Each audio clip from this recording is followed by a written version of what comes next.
Hello, boys and girls. Hello. Är det hur fotboll? Är det Ostap and June and Shango and Steel and Arknights Tori? Okay, hello. Chair con rip. So real. A funny thing, tell me.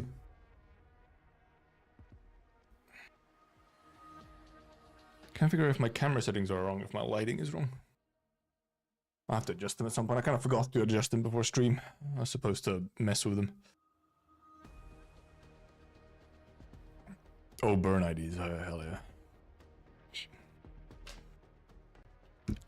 Foster is the child of Burn, is she?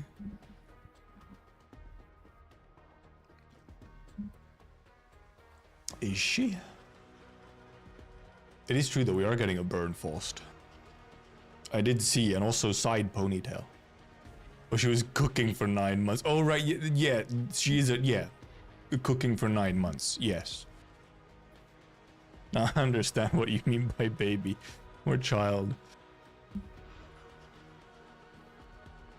I'll probably shard her. I'll shard her. I'll just, it's a Faust. I'll get her.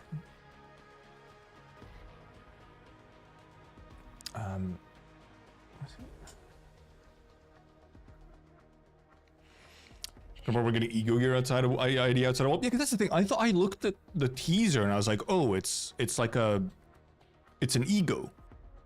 But no, it's apparently an ID, which is very cool. I got a little disappointed when it was an ego, and then never mind, it's an ID. So excited for Endfield, don't think I'll be able to focus on work. I'm pretty much kind of taking like half the day off for Friday. I'll quickly, earlier in the day, I'll quickly log in through some work stuff and whatnot, and check that things aren't, you know, exploding or whatever. And then it's going to be an entire weekend. Because thank God, it's a weekend then.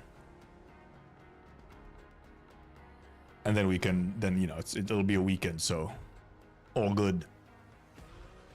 Hey, there's Stack Salt. People clap, people clap. Don't list the false prophecies. Force was the leader of the Phantom Cross. Huh? True, there's another Force. Arknights Forced. Surely I'll get Honglu tomorrow after reset. For sure. Gotta. That's how it works, right? But so yeah, because, well, yeah, Foster should be next week. Do we get more info on Friday for the Forced ID? Do we get the numberless kit on Friday? Or is that going to be Monday? Thinking Thursday and Friday off since I kind of just want to see people play since I can't. Monday. Oh, we get teaser for Intervallo on Friday. Right. That's what it was. Okay, yeah. That makes sense. That make a sense.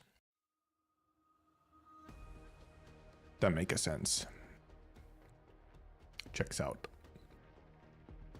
But yeah, you know, obviously, yeah, through the trailer we'll see forced animations. Yeah, that's true.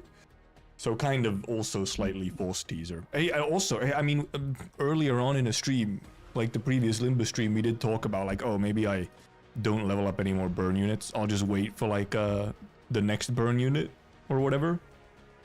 Well, I mean, we were answered. And it's forced of all things. So that'll fill out my burn team probably. I mean, obviously, hopefully she's decent, but I mean, burn is still just something that exists in MD through Glimpse of Flames, so, you know. Consider that, I guess. Let me just, like, I'll start pulling up stuff. We have many a thing to check at. Rage, they release a 2-star. I do wonder when we're gonna start. Because, yeah, the last 2 stars have been at the start of the season, whenever it was, October or November.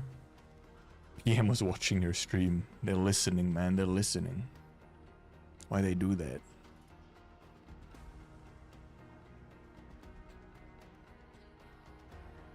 I just leave them at UT4 and level 1 since status teams are outside of Railway. Huh? What? Huh? Railway? You mean Mirror Dungeon? What? I have this thing. I'm just opening up a whole bunch of posts and whatnot.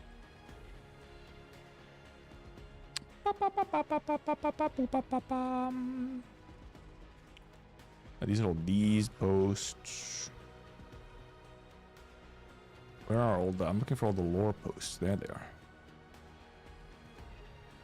Nope, wrong one. Wrong one. I'm scrolling so much. There we go, there's another one. Oh, but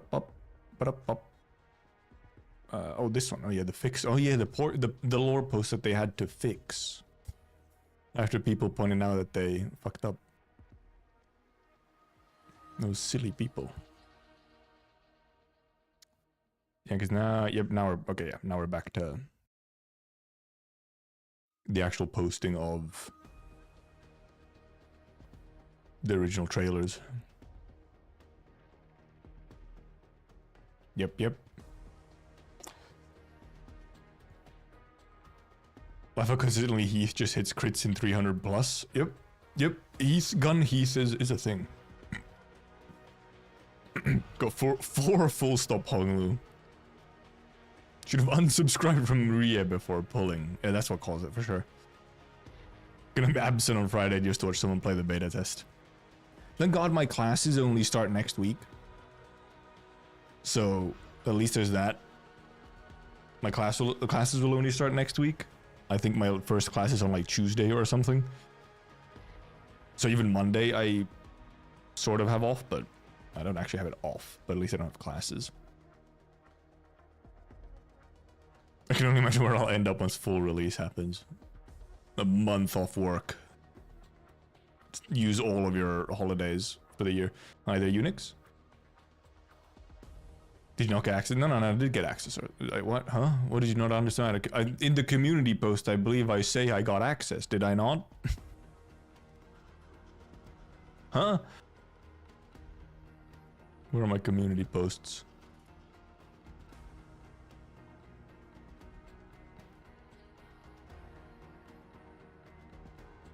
Oh, you just mean the meme. The meme. I did post the no access meme. That was just because I thought of it, so I made it, and it was funny, so then I posted it.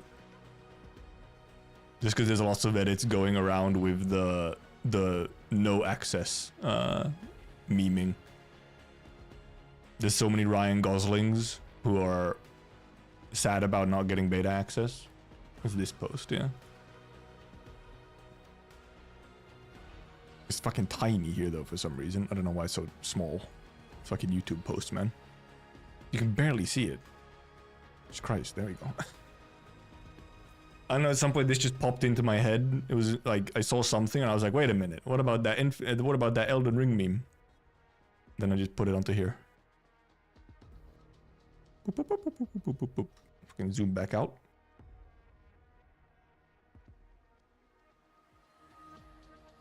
The riots were hilarious in the Discord. Yeah. I wasn't even there for, obviously I wasn't there for when access actually started dropping. I wasn't there right at the moment, but I was there for the rest of the day, and holy actual Sword Art Online situation. Kill the beaters. Chat was on fire, it was. What happened? So, because on the official Endfield Discord, if you get beta access, you get a role saying that you have beta access, and you get access to like the beta tester channels and stuff. But because you have that role, people can obviously see who's a tester and who's not, you know, who got access and who didn't. So then there was a civil war between those who had access and those who didn't.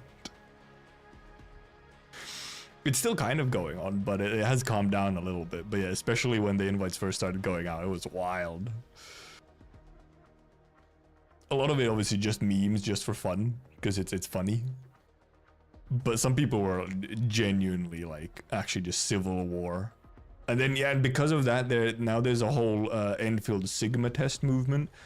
Because you know, you don't want to be a beta tester or an alpha tester, you want to be a Sigma tester. So now there's a Sigma test going on. Beta testers treated as second-class citizens. Not even like, it's not even like as second-class citizens. It was like, I mean, it was more so like, I mean, yeah, but I mean, it kind of feels more like it's the proletariat rising up against, you know, the elite who have beta access. Just because obviously there's, you know, less beta testers than there is normal people. So yeah, it's like the people rising up against the bourgeois. But the bourgeois are chosen randomly from, you know, just a pool randomly picked. So, and then you would have people like coming in like, oh nice, I got beta test access, and they would get swarmed because they'd go into the normal like default channel, general channel. Like, damn, how cool, I got beta access, and yeah, just get swarmed. It was funny. The memes are also pretty good. They are still ongoing. They still get... Actually, I don't know. Were image perms removed again or something? Because at one point also, yeah, they removed image permissions from everyone. Because there was too much. It was too much. So they had to just remove people's image permissions. Silly people. Few minutes after beta invites dropped. Yeah, that was quick. And they were gone for like like half the day they were gone. And then they got them back at some point once I'd calmed down a little. Given the role of villain the moment they were released into the system, yep.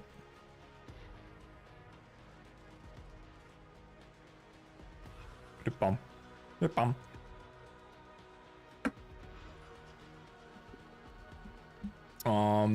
Yeah, today's plans. Fairly chill stream, I think. Pretty much just kind of yapping. I'll yap about whatever, but I do want to just indeed go back and review all the various official posts we've had since beta announcement and whatnot. That's one thing that I want to do. But I want to save some energy because I'll be streaming tomorrow as well, shortly, for the Pepe event. And then obviously there's going to be long streams on Friday, Saturday, at the very least. I'm going to save some energy. So funny how Hong will give 0.5 skill slot to heat with each of his slots. 0.5, yeah, half a skill slot.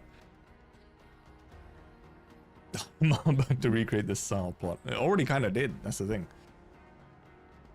That's the funniest thing, already kind of did. Also, yeah. Guys, we did it. We got the 2K subscribers. So yes, I will at some point try and get the Discord set up. And then launch it at some point. I don't know how long it's gonna take. I wanna, you know, make sure that it's good to go in all the possible ways before I do put it out.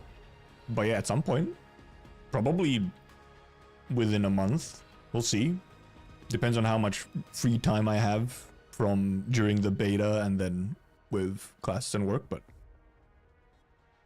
what, Cord Discord? It's a My Little Pony reference, isn't it? Is there something about a Discord in there?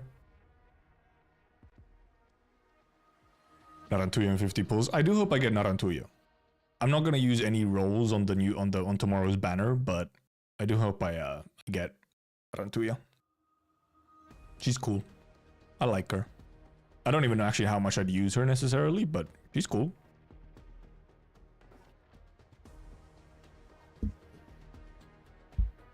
Skipping hard. I mean, I'm pretty much skipping. I'm just using the free rolls on the next banner. So Namiya will for sure stream and probably like pot 6 or minimum pot 6 Pepe. We'll see how it goes this time. Sometimes it has not gone well for her. Chasing that pot 6. I'm not gonna use any rolls. That's weakness talking. No, it's disinterest talking. I don't really need them that bad. Peak design is peak. Hope she doesn't get shafted by RNG again. Yeah, I think last time it did not go well for Namiya. Yeah, for GG. However, I mean, she's had time to recover. It's been a while, you know, since GG, so. Revenue peak after Namiya rolls, yep. Saving for Dunmeshi? Nah, I could never. Actually, I get to skip quite a squip? Squip? What the fuck is a squip? I get to skip quite a few banners, actually, luckily. I don't think there's really anything that interests me until maybe Siege Altar. And then Lapland. But I think until then, I don't have to roll anything. And obviously I already have a decent amount of rolls saved up, so. And we'll even see if I go for Siege Altar. I might not even go for Siege. I might save all the way until Lappy. Roll for everyone? No. Rolling for everyone. That's when you get into the situation of, you know, being poor. That's how you get into the thing where it's like, oh no, I have no rolls and I must roll. Waiting for CN stream. Also, yeah, true. Saturday, early Saturday, my time will be CN stream as well. I guess we'll watch it. I'll probably start Saturday's stream by just watching the CN stream.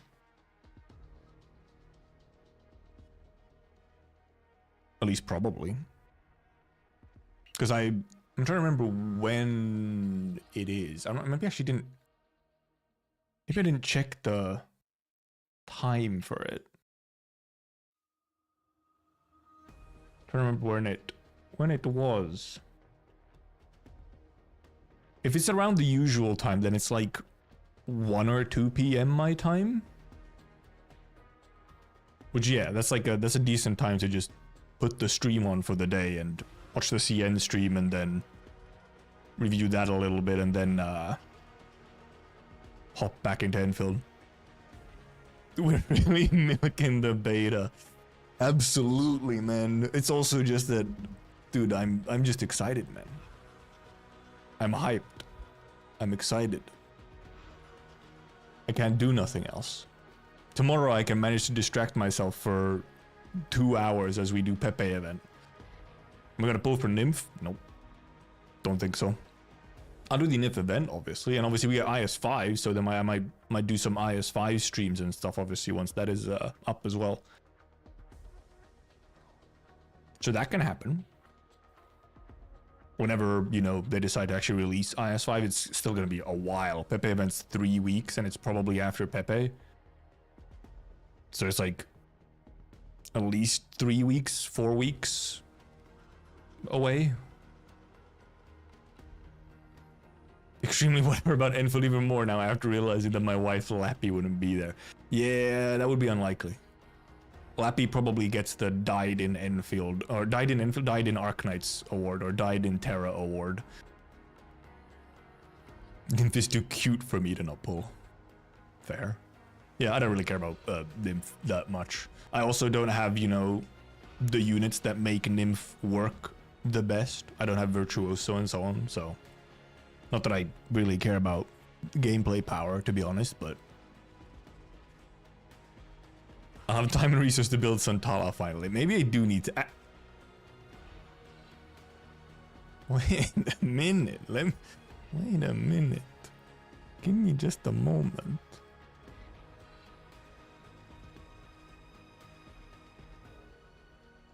Boys. What?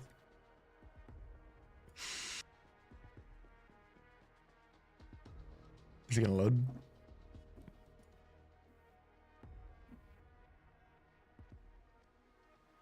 I just realized I have this.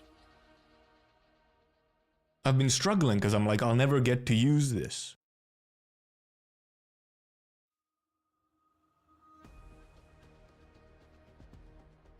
But wait a freaking moment. Where is she? Where is Finnish woman? Why are they not sorted by archetype? What the fuck? Why are they sorted like randomly? Is she in here? Am I blind? I'm looking for a caster, right? Is she a caster? She's right.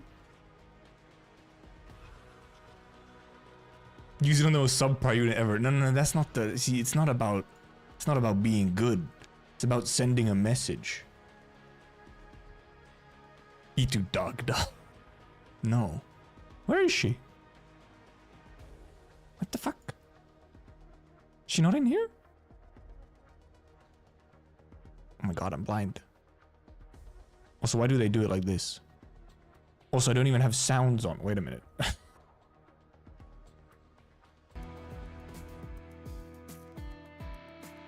Let's maybe put sounds on so we can actually hear like promotion lines and stuff. Is it sorted by release or acquisition or something? It's a weird ass sorting. Like, why is it sorted like this? Maybe she left me. What the hell? Wait. Wait, because isn't she the freebie? No, wait, because...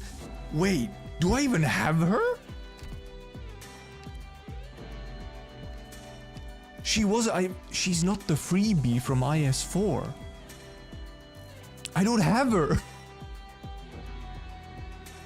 The freebie was Valarquin. I don't even have Santala. Use it on another unit. No. Now I have to save it for Santala if I ever get her.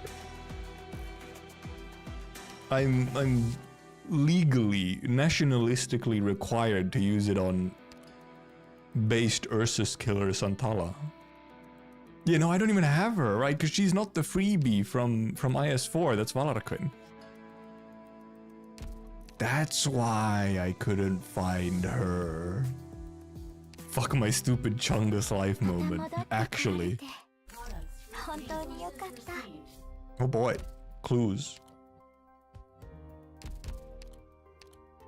Do I? Oh boy, okay, just get another one right away. Boop, boop, boop, boop. Do I have any clues to give out? Nope. One of you guys could have gotten a clue, but I don't have any. Never mind. Was my emulator staggering? Is it staggering? Is it lagging for some reason? Shouldn't be. I use the Google Play emulator. The performance is like peak.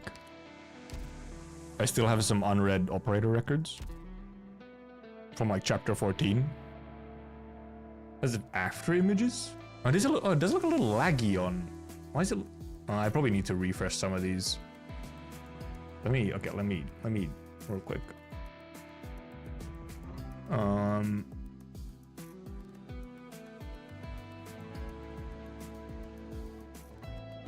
What the fuck? Oh, Jesus Christ. I think some of my stuff is just broken during various stuff.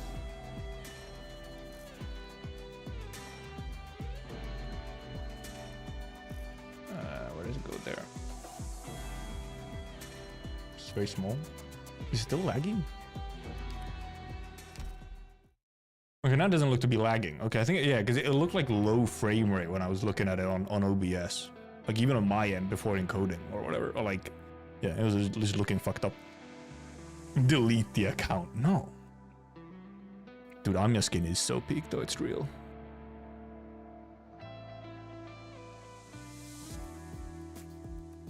Two leveling up events? Hell, level 67. Holy. Yeah, I got some LMD. Oh, I'm actually at 37 million. I thought I was still at 36. Never mind, I'm at 37. Well, that's why... Wait, let me find it. I got the... That's why I'm a Sami blessed LMD printer, because I have so much LMD. It's not about whaling, it's just I don't need to use LMD that much. That's all it is. I just don't need LMD, man. Like, it saves you an insane amount when you only level to like E260. Hey, they're done.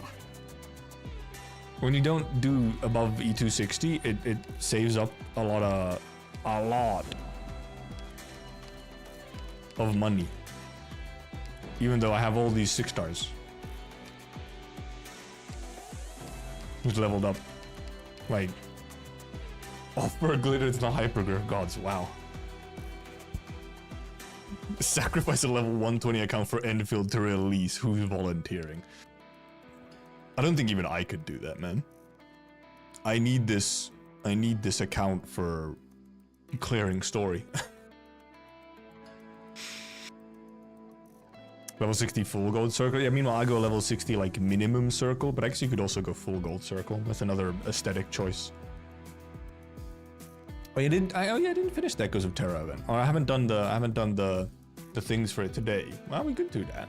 We could do that. I didn't do the. I didn't indeed. I forgot. I remembered it earlier today. I remembered like, oh yeah, I could do the dailies for that. But then didn't remember to do it today. Let me just log into it first. Oh, never mind. I'm already logged in apparently. Never mind. Let me see your guard roster. Okay, give me a second. Why is it? Hello? Why is it?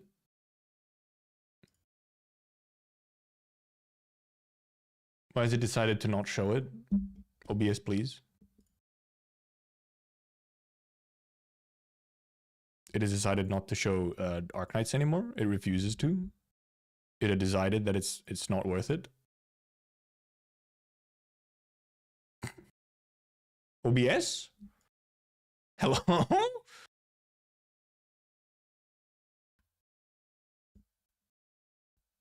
Murdered it is apparently, yeah, just because OBS doesn't want to show me my Arknights anymore. Doesn't have a Santala, gets access. I have Santala, but no beta access. That's what it's about, actually. If you have Santala, for some reason, you don't get beta access. What the fuck? OBS, please. Why are you like this? It's like not refreshing the...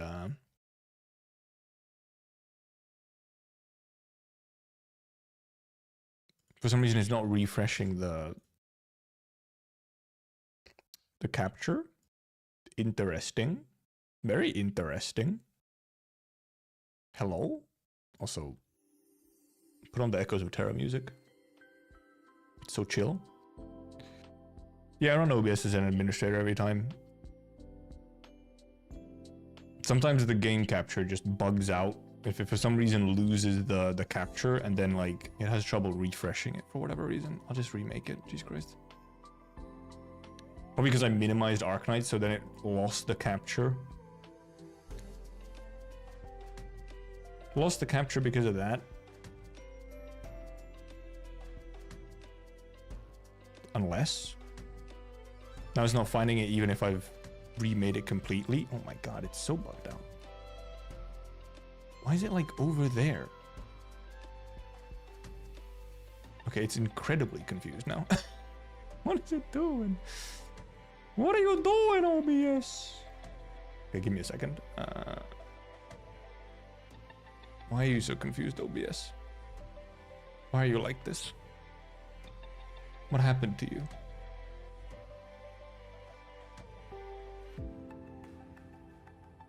I'll close Arknights real quickly as well, I guess. Sure.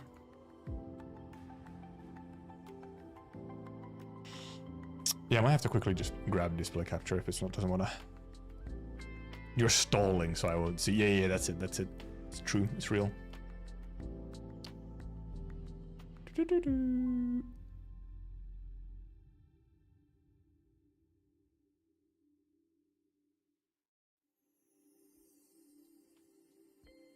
Are you serious, OBS? God damn, you're fucking confused, man. What is wrong with you? Okay, let me use a different fucking capture technique then. I could just do window capture then.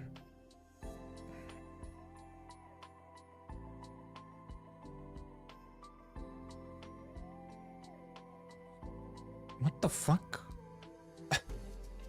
Wait. OBS? It shows that it's capturing Arknights right now. Look, I can cover myself. This is supposedly Arknights recovering my face.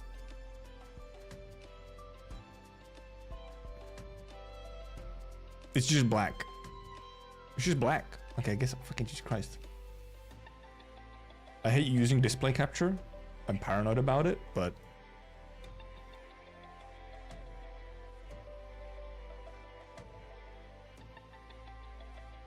there we go. What the fuck?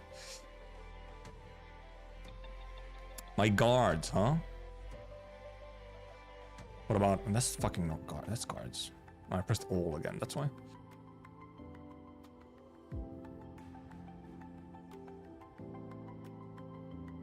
Deleted Arknights. My Chobai? What Chobai? She hasn't spooked me. Also, I just realized I'm hiding myself. There we go. Murder! Murder! Yeah, this is the Google Play emulator here. It is indeed. So it's just as a window like this. Oh, I mean the Google Play. This is like the platform. But you can just close it and have just the game. Also, what's nice about it is that it puts a little... You don't have like a BlueStacks icon or something. You just have an actual Arknights icon instead. Why are all of them level 60? Because that's when they unlock module. I guess you don't really need level 90. I'm saving my first level 90 for Shining Altar. See? That's why. You must explain everything like we're blind.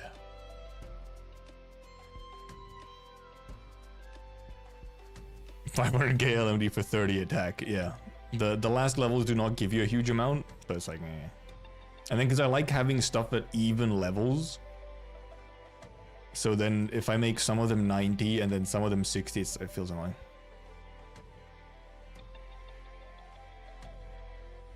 Shango with the conspiracies again. However, I think at some point I calculated, and this was a while ago, this was some months ago already, I calculated that I could do like over 50.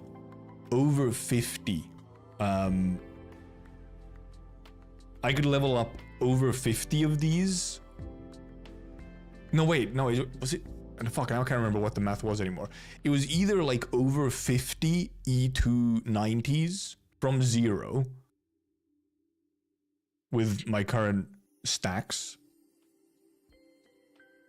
or it was these guys to 90. But I think it was more. I think it was actually from 0 to 90, like 56 stars or something. Did you see the thing in AK Discord? What's the thing? What does this mean? When was it posted? Like now?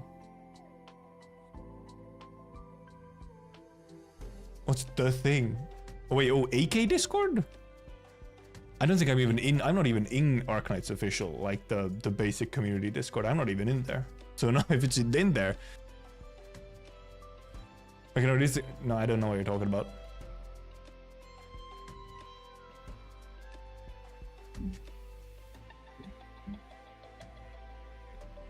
The thing, I don't know, I don't even know what thing you're talking about either.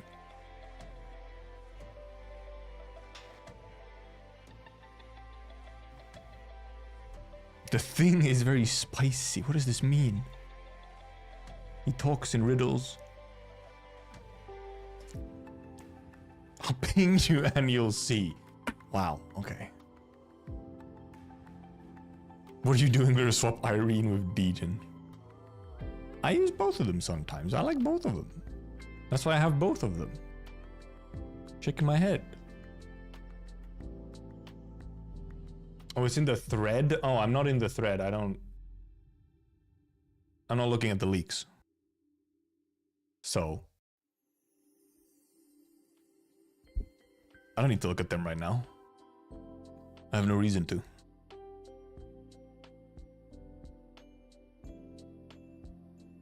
Doo-doo. You're missing out? I'm missing out on not spoiling myself?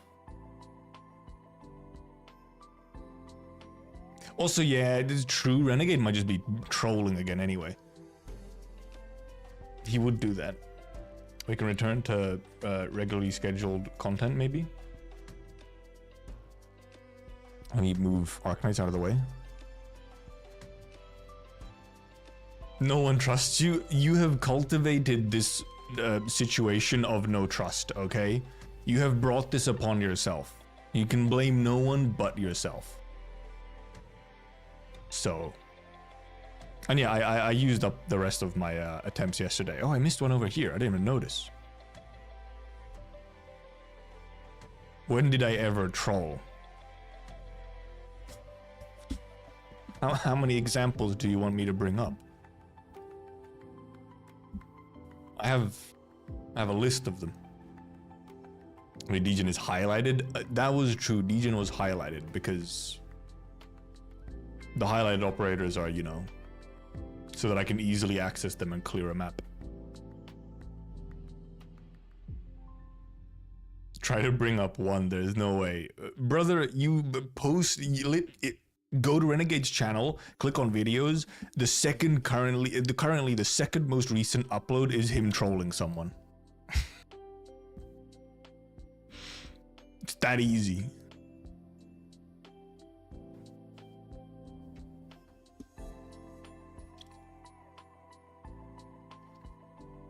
Alright, let's go through these. Not yep. Someone stole your account password. Is that what you're saying? Look at all these Higashian operators, and we'll never get to Higashi. How cool! Actual 0 events in Higashi. Higashi's tradition of mining autumn scenery dates back to ancient times. Every fall, the people of Higashi will travel to the mountains in groups to take in vibrant colors of the maple leaves that blanket the peaks. As a result, the mountain hot spring resorts are often fully booked. Thanks to all the advertising, many view Higashi as an ideal autumn travel destination. Well, why the hell have we not traveled then there? How can it be a popular travel destination and we've never been there? Also, I learned today that this entire Echoes of Terra thing is made by Hyperglyph. That's why it's probably why it's so good. It's because it's made by Hyperglyph instead of Yostar. Monster Hunter God doesn't count. That's fake. It's barely. It's Higashi in name only. Yo, rice balls. I think they mean jelly-filled donuts, but okay. Also popular for picnics and outdoor trips among the Higashinese because they're simple to make. Higashinese. Yeah, I think Yostar didn't make this. This is by Hyperglyph.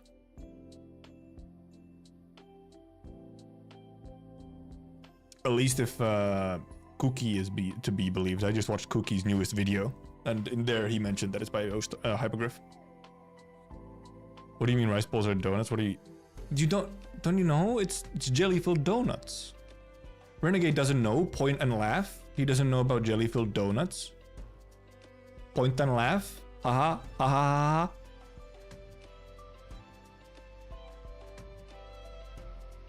Many farms in English have their own ninjas who undergo intense training from young age to carry out covert missions for their families.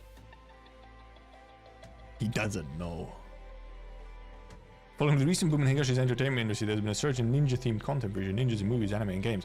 Why are we not seeing any of it then? Where is our Higashi content? I swear. Relevant emote. Yeah. Oh wait, do I not have this one? Don't I have this one? Oh, so I'd open it up here instead of in the OBS browser. I'm not signed in. Fuck. Issue. I have Flipper. Thanks for coming around. Have a good bench. The fuck is that? It's us laughing at you. Because you don't know. It's that simple. If I could, however, the Echoes of Terra is quite white. It's quite bright. I wish it was a little bit darker, but... Oh, it's Aegir, okay. Oh no. Coulter here with her little pet.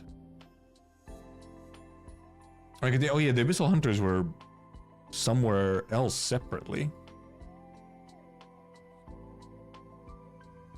Oh, BP.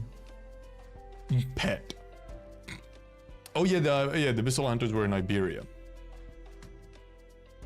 That's where they were. Your Matterhorn, a top chef on Rhode Island, is impressed by Mizuki's culinary talents and insights. Based on Mizuki's suggestions, the dishes have garnered positive reviews from the operators. However, people who try the dishes prepared by Mizuki invariably experience an unsettling feeling that the ingredients might still be alive. Sort of this nickel-like food on the grill stirs up some unpleasant memories for Highmore. She casts a worried glance at her friends having fun on the beach, then looks over at Mizuki who's humming a tune while grilling. Don't worry, I got all the food from a friend this time. Am I winning? Of course I am. Yeah, because here is where they were. This is where the Abyssal Hunters... It's not loading. 3 50-50s on Ego Gift gambling. Well done. Sir? Sir? Oh no, it's broken! No, what happened? I have to reload it, I think. I have to reload it.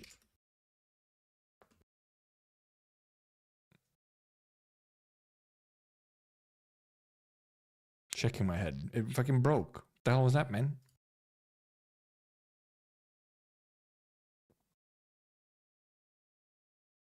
Checking my head. Let me in. Let me back in. Let me in!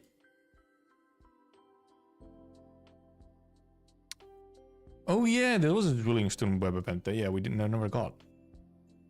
I come here mainly for the technical difficult. What the fuck? It did it again? It's fucking so dead? What the fuck?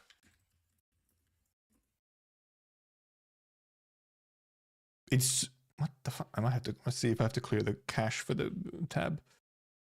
Lead men to dark places. What do you mean? Gambling has never done anything bad, right?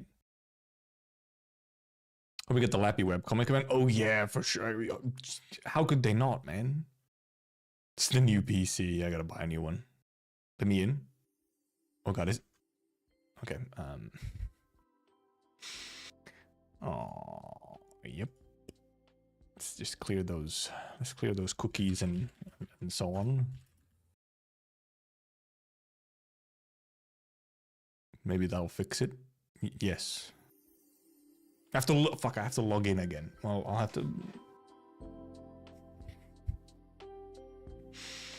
Just take some points from you, chunk PC setup. You're real. I have to log in again.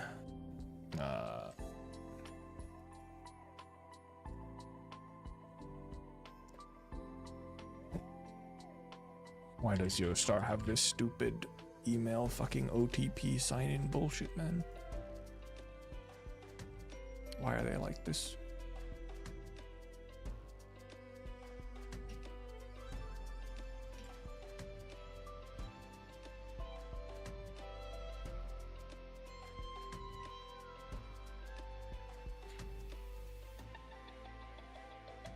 Bros? It's still not working! How does this happen every time? Do I never get a single stream without some kind of technical scuff? What is this, man? Bruh. Well, guys, I guess we're not doing the rest of Echoes of Terror right now. It doesn't want to fucking work. What broke? The website broke, apparently. No, yeah, no, I clicked on Journey Start. That freezes the web page. It becomes fully unresponsive. It's fucking dead. It's dead, man. Yep, it's dead. Okay, well, what the fuck, huh? What the fuck was that? I could try a different browser, it's true. I have to log in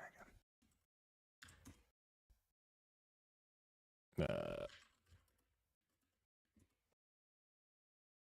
Probably also just resetting the browser would have probably worked as well. Let me log into another fucking browser then. This wasn't even what we were supposed to be doing today, but I guess we're doing it now.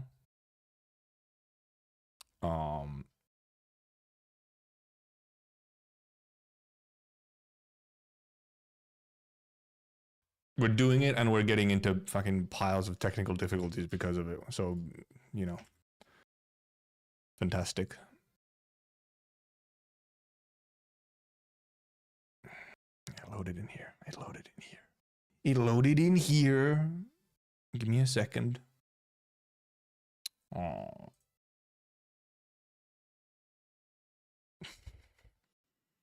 Oh, there we go.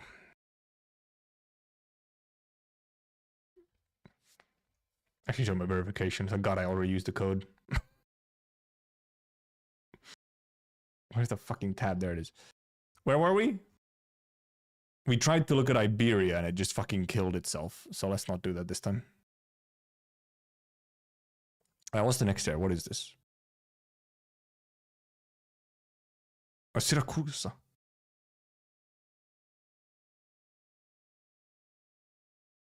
There they are. There they are. Wolves. The wolves. Oh, right. Oh, right. Give me a second. Yeah.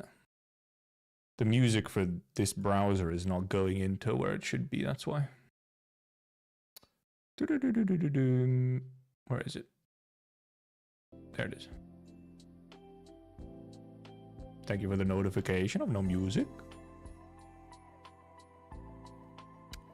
In every conversation about Siracusa, on topic of the Familia never fails to be mentioned. For centuries, the Familia have been entangled in relentless conflicts. After Signora Cecilia returned from her studies and brought order to Siracusa, the government formed by the commoners took over the city's administration, with the Familia taking the back seat, or so it would seem. What? You're saying it's not true?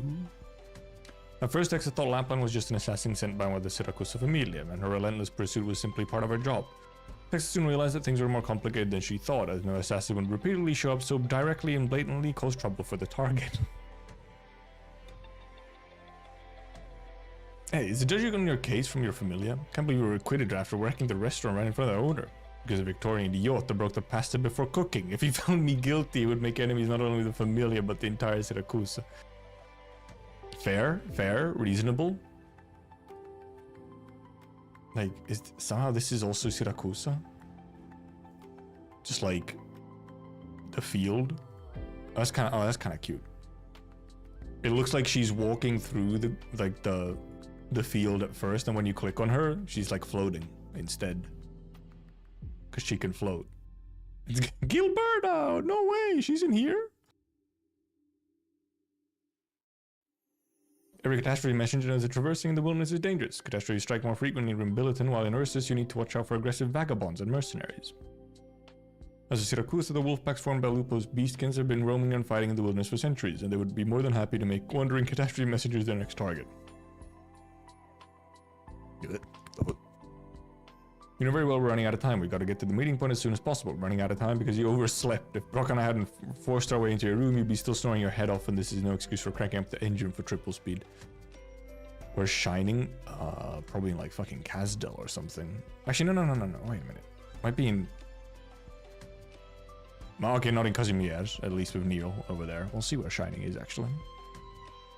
Where is she? Because she could be in like... Oh my god, it's a little... Sometimes it doesn't want to like let go. It's Victoria. Oh, there she is. There they are. There's the followers. Oh, they are in Kazimierz. Okay, yeah. She's in Kazi. Just a different area of Kazi. She's in Victoria as well.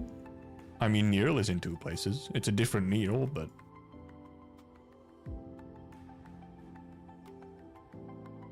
I mean, we could just... Well, I mean... Yeah, that's pretty much the next unlock anyway. We have Lethanian and then we have Kazimierz. Nice tower, nice tower.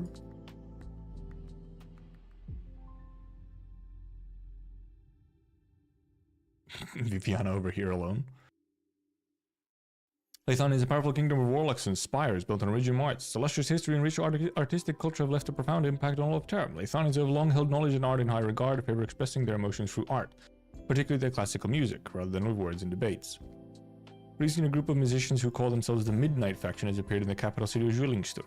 These musicians claim that only passionate music played in the dead of night can ignite the deepest emotion in its listeners, so their neighbors hate them.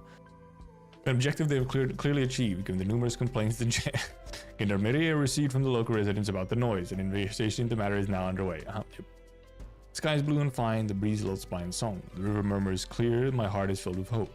Mist parts overnight, the earth welcomes dawn light. Praise be Lethanian, where free men find their home. Lyrics of a popular song in Lithuania when the twin empresses ascended to their throne. Wow. Kazimierz. Hey there, Swish Swish.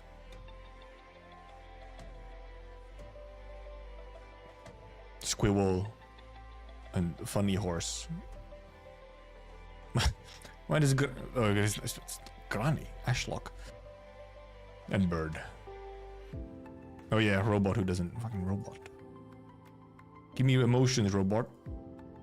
The Pinus Silvestrius nightclub was established to ensure the survival of the infected within the Grand Knight territory. The club unites the infected knights and uses the wealth gained from the Kazimierz Major to take care of them. Pinus Silvestrius is to be a nearly extinct plant found in the homeland of Flametel and Ashlock, and it once symbolized grandeur, beauty, and resilience. Justice Knight isn't just a machine, it's also a family, Wildman has said countless times. However, she's quite bothered by Justice Knight's concerns for her health lately. To ensure she eats well, Justice Knight always picks Hibiscus' healthy meal from the cafeteria for her lunch and becomes upset if she refuses to eat it.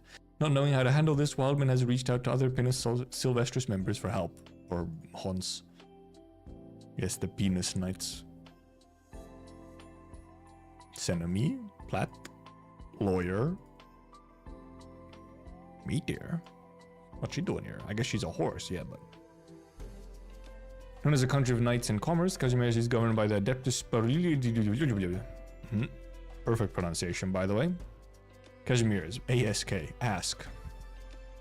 Composed of the feudal knights and Kazimierz General and Chamber of Commerce, composed of merchants. The knight competitions organized by KGCC have become a sensation across Terra in recent years, leading to a gradual shift in people's stereotypes about knights. I like how there's a Chamber of Commerce on Endfield as well, so it's probably, you know, capitalism center. Kazimierz is a prosperous and open-minded nation and extends exceptional hospitality to esteemed guests, except unless you're infected or don't have money. The Ask will assign a campaign night to ensure their safety, while KGCC guarantees a private viewing box for every night competition. If your status is prominent enough, you might even have the opportunity to dine with the most popular competition night. Money. There they are, the Honses. The blonde Honses.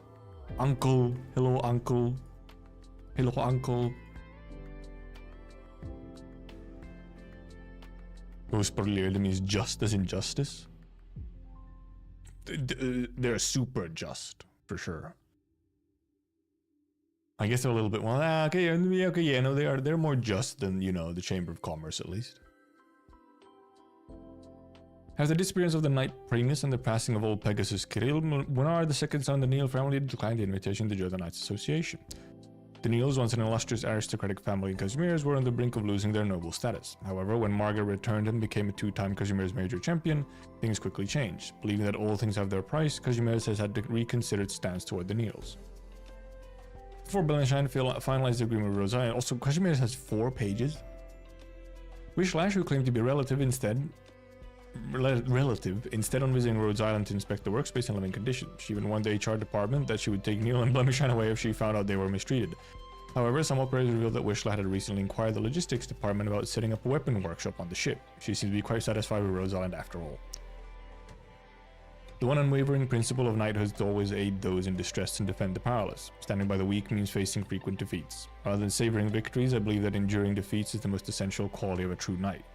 As my family motto says, fear neither hardship nor darkness. An aged letter. I really did get 4 pages for Kazimierz. Pioneer exploring the unknown. Holy shit, is that an Endfield reference?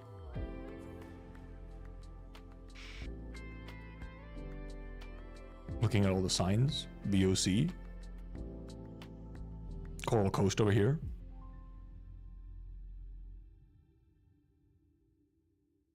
Hello, Shining. Hello. Any fan of the Kazimierz Major would be amazed at the vast selection of competition merchandise available on the shopping parade, from figurines and posters of the competition nights to life-size replica weapons. There's something for everyone. With the shop owner's enthusiastic explanations, few can leave this bustling street empty-handed. Considering Nightingale's health condition, Radiant Knight's popularity, Neil and the others chose a less crowded street for their stroll. When walking down the street, Nightingale came across her life-sized pillow in a shop's window. Amused, she asked Shiny if she could buy it. Wait, her life-size pillow? Do they mean? I think they mean Neil. Not Nightingale's life-size pillow.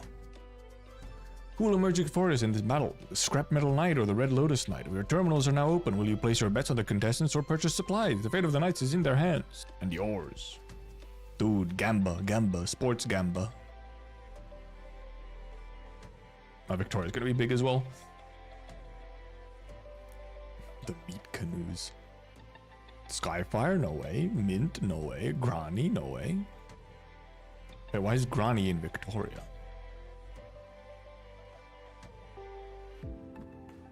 Why's Granny in Victoria? What the hell? Huh?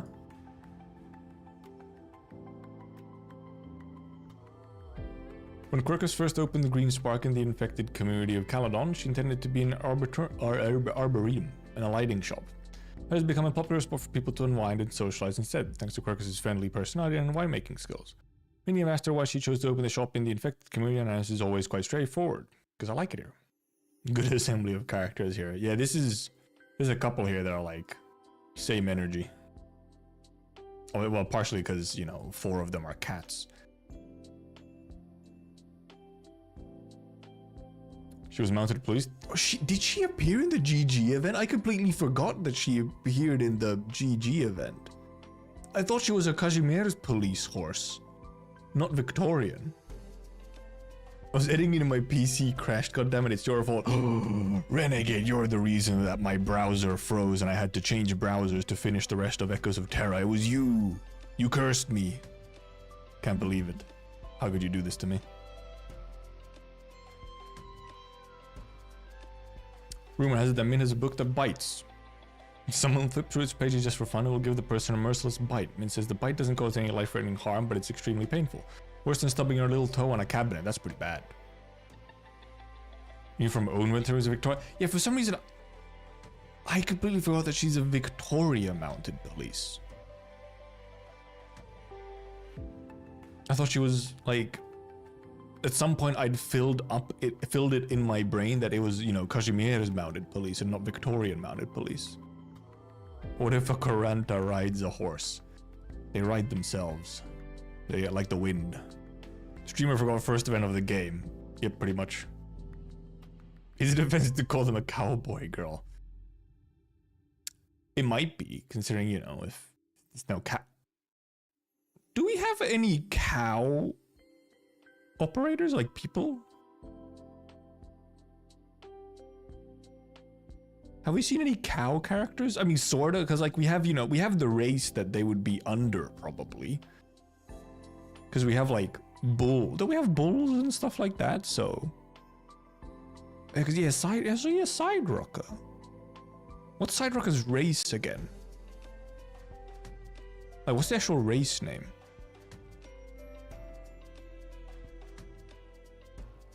Oh yeah, Forte. Yeah, Forte is the bovines. Yeah.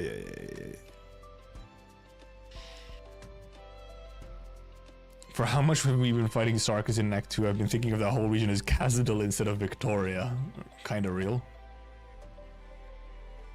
We have a cow, but it's not playable yet. Her name's Ursula. You don't... Renegade, you don't have to call her a cow. She's literally a succubus. It's already like, you know, implied, okay? I know what you mean, but she's literally a succubus demon. So like, the lizardmen call each other thick and slim tail boys. They do, but not in like a good way. They're, you know, they fight each other depending on their tail thickness. So Mid-Sula straight from Nikkei, kind of true though. He's kind of spitting facts. Someone destroyed your beautiful dream and your life's work. What are you doing now? Are you trying to destroy the very last thing you have? If you've lost something, find it. If someone stole something of yours, find a way to steal it back. Give up like this and you won't have a single thing left, you know? Well, however, where's Red? Where's Red? Where's our katana man? He better be somewhere in here.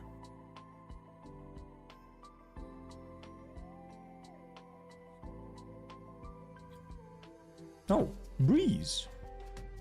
No way. Dude, this page is just one of my like IRL friends. It has like 4 out of these characters are just absolutely him coded. I know for a fact he likes all of these 4. Already he's holding his blade for CC24. Uh-oh. Only people who can be called a cowgirl boy is a person on the bovine race. I think it's so, yeah. Red is training with sword. I looked through Yun on my own yesterday. Yun is also huge. A lot of pages and just like big maps. Where Chongyu is. Known that Victoria is one of the most powerful countries on this land. I'll go there after this. Every visitor of its capital, Londinium, marvels at the city's prosperity. Victorians value both science and art, and they endeavor to push the boundaries of art through scientific advancements. So within this environment that cinema was invented. Most people living in Victoria are familiar with this fairy tale. Well-behaved children will dream of visiting a castle where they are warmly welcomed by the castle's owner. Many Victorian operators such as Moose and Breeze claim to have had this dream when they were little. They even made a pact with the castle owner in a dream. Let me just screenshot this though. I gotta send this.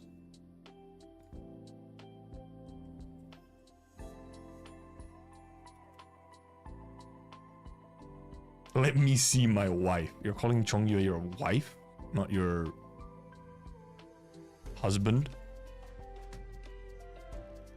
Oh no, you meant Shobai. I forgot. I thought you were calling Chongyue your wife.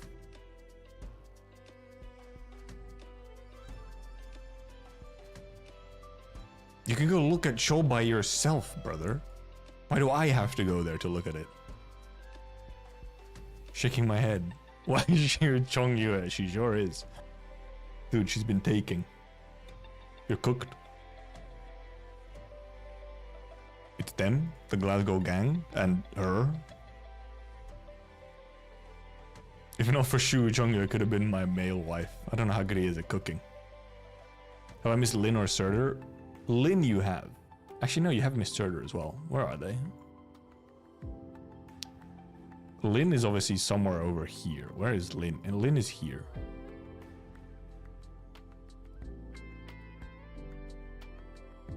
Oh, and Surtur's just in here somewhere. Yeah, Surtur's just here in like Rhodes Island.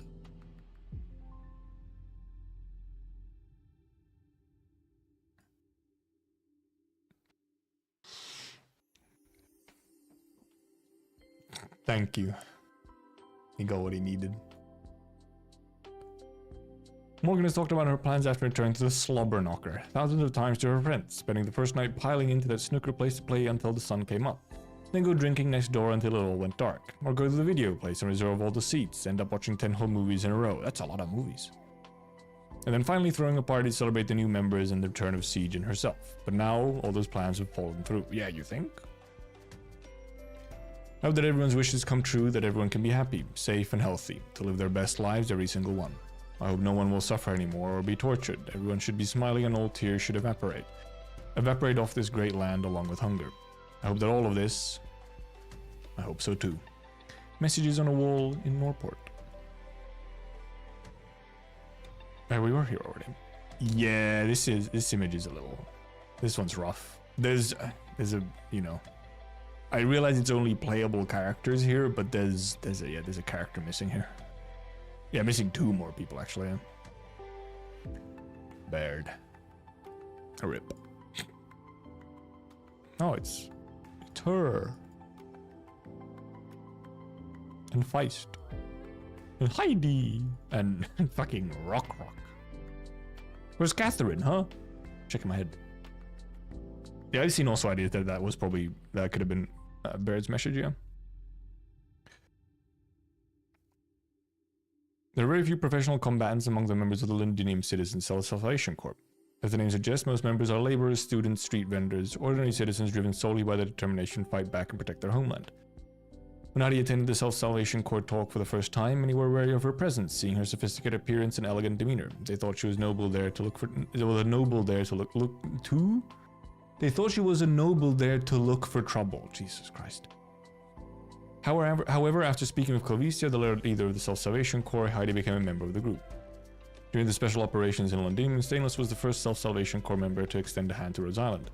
As a trusting person, Stainless believes everyone will, just like him, step up to protect each other against their common enemy and strive for a better future. Sargon. Catherine isn't on global yet, you papega. Yeah, but come on. Why does it only have to be playable characters? Yo, Warlord? war crime extraordinaire, racist woman, but only in gameplay.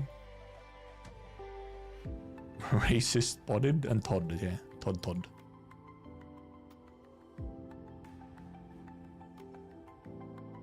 Yeah, it's just everyone before Ulpia. Sargon Empire is one of the oldest nations on Terra, with cities resembling ancient anthills and bearing the marks of time everywhere. Isn't it the oldest empire? Depending, I guess, on how you count the existence of an empire. But, like, you know, Sargon was where civilization literally first took, you know, hold. Only because of the thighs. I didn't say it was the favorite racist. My favorite racist, that is. It's just generally the favorite racist. Actually, I don't know if she is. I think there's probably other racists, actually, that are more popular. Because, yeah, Sargon... oh, you're talking to still, okay. Yeah. Sargon made the calendar, yeah? Yeah. The calendar starts from Sargon. I guess Kagan could be there, but Kagan's not... Again, okay, well, they do say empire rather than, like, civilization, but empire kind of implies civilization. Because, yeah, the Kagan were also around. But, yeah, calendar is literally from Sargon. And, like, it feels like it's the actual first proper civilization, because, you know, the Kagan Empire was, you know, nomadic. Sargons are conservative, preferring to preserve the natural environment and keep things that are still functional. For a meat lover, Sargon is the place for you, yes. Where your palates will be pampered by local delicacies such as crag pincer rice and super thick pie. That's the name of the dish, is just super thick pie. Thinking of trying the local specialty drink? Trust me, you might change your mind when you see them using a fermented mixture of grains and meat to prepare the drinks. Red Horse King. Hey, we don't even have Red Horse here. Reef Steep Black Market has been a bustling place lately. For some reason, outlanders have been coming here in droves to gather information and purchase supplies. As a result, both the market's merchants and Sun Valley Industries based here have been raking in tremendous profits. Money! Yo, the beaches. This is RA. yeah, this is RA. What? Scene? Ma'am, what are you doing here? Are you from... Is Scene from Sargon? What? Well, why is she here? Is she actually just here to take pictures? Or was she actually from Sargon and I could never realize that?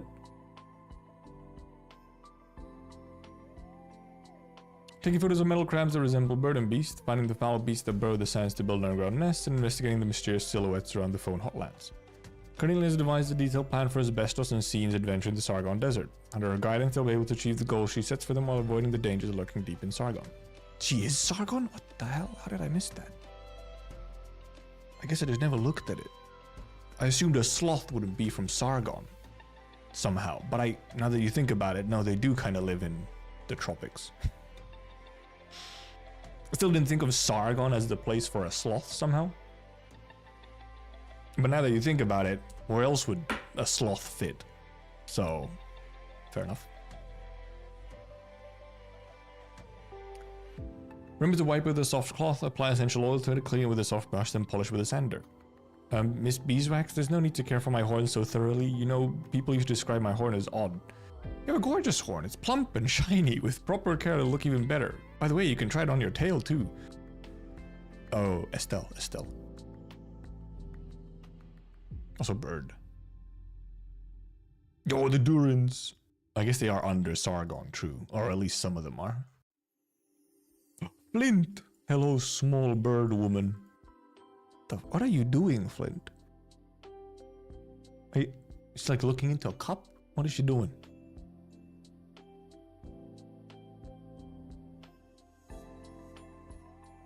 Zoomama. When you hear Zoom, wasn't you next to somewhere else as well? Was he looking at the Durans? Oh, she's. Oh yeah, she's wiping off sweat. No. No. Oh no. Yeah. No. She has a glove on. Yeah. Okay. Yeah. She just has a glove. I thought it was just holding something. No, it's the boxing glove.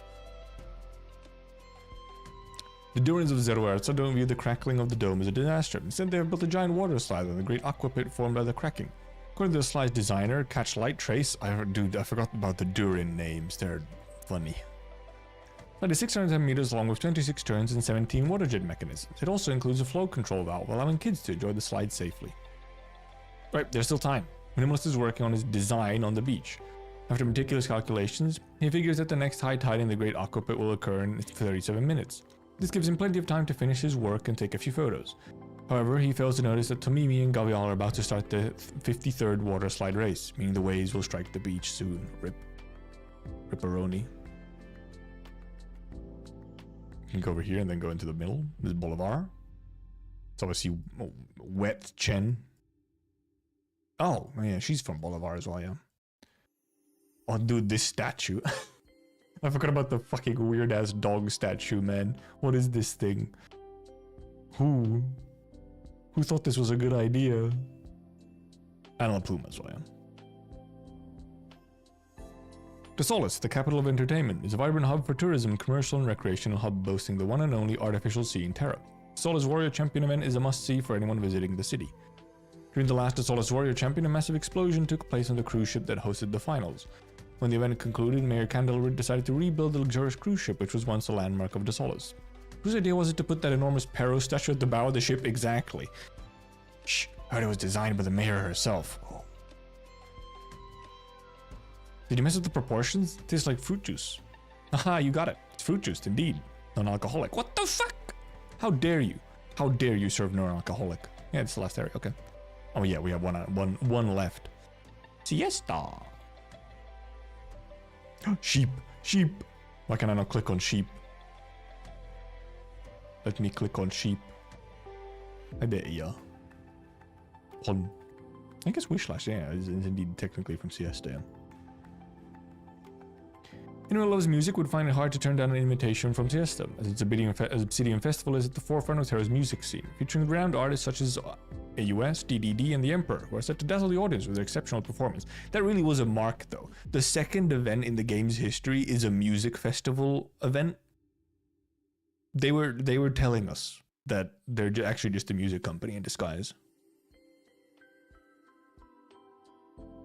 Recently, Fashion Street has been experiencing some strange occurrences. Neatly stacked surfboards mysteriously end up scattered on the ground, and ice cream from the drinks shop keeps disappearing for no apparent reason. It wasn't until Swire lost all her money in her purse that Siesta police finally got involved, of course. The investigation identified several characteristics of the suspect. Quick-moving, wearing sunglasses occasionally, four-legged, capable of flying and looking like a pink cotton candy from distance. Yo, the sheep though. The sheep. Also have my lucky draws. Wow, more money. More money. Cool. LMD printer indeed. I do be printing that LMD. Yeah, this thing was really nice.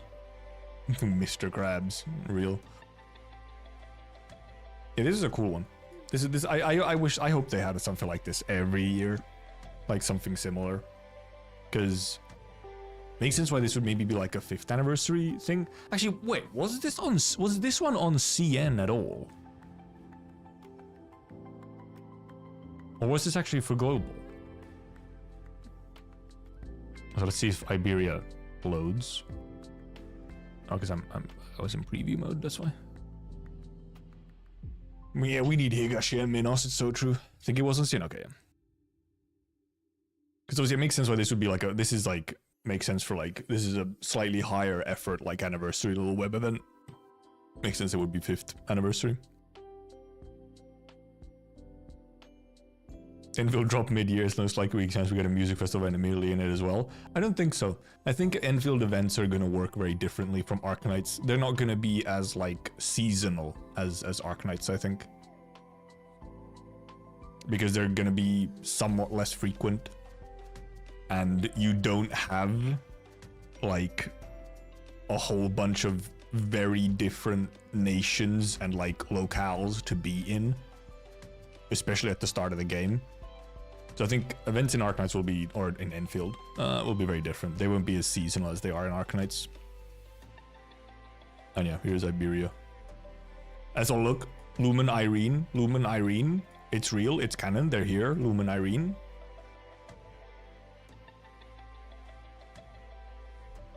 Also, I mean, yeah, IS in Enfield, for sure they're gonna make some form of like roguelike. Dude, every gacha game now has to have a roguelike. I do like Spectre's change. Wait, I didn't even notice Spectre altar in the mirror. Thank God I came back here. I actually didn't notice that altar is in the mirror. Holy. I was blind. And yeah, normal Spectre's face change is quite good. Alright, very cool. Yeah, I really like this Echoes of Terror thing. It's very nice. Very nice, very cool. What, literally the best wingman. Yeah, sure. Pray they make a banger IS with similar reward structure? Yep.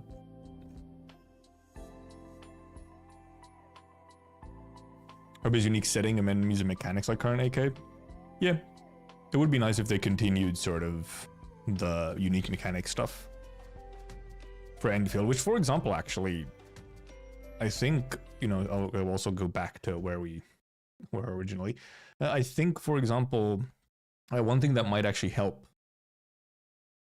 a bunch with that would be, wait, which one do I want to use? I want to use this one. One thing that I think will help with that will actually be the whole building stuff. Like if you have the roguelikes and stuff, or events and stuff where you can, you know, interact with the building mechanics, then you can do a whole bunch of stuff if you like interact with the building mechanics for various events and roguelikes and so on.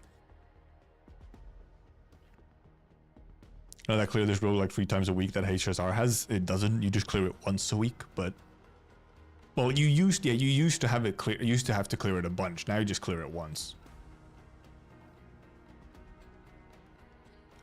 Now that you say that, though, yeah, it did at the start of the game. It did used to be that you had to clear it multiple times. Now it's just once a week for the roguelike clears in HSR. One of the pictures of Spider-Man or Lackermaline. Yeah, they changed it. I don't actually remember quite when it became so you only needed one run. But I have to go to the bathroom a little bit. And then we can go through all this text. And also, because yeah, what I want to do, I want to go through all the character shorts in both English and JP. And essentially, like, go through the voice acting. That we have exactly one line for each character of their voice actors. We're gonna analyze them.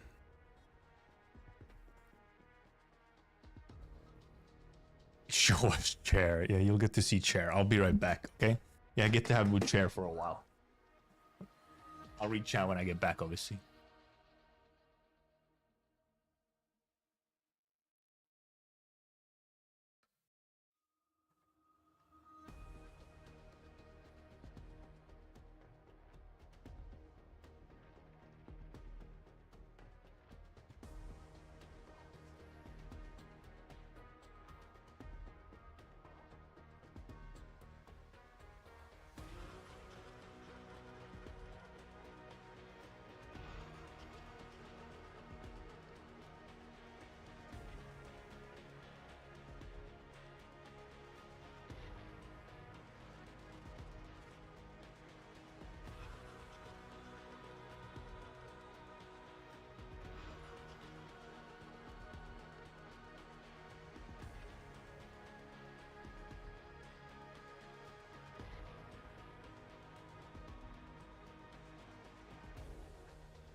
We're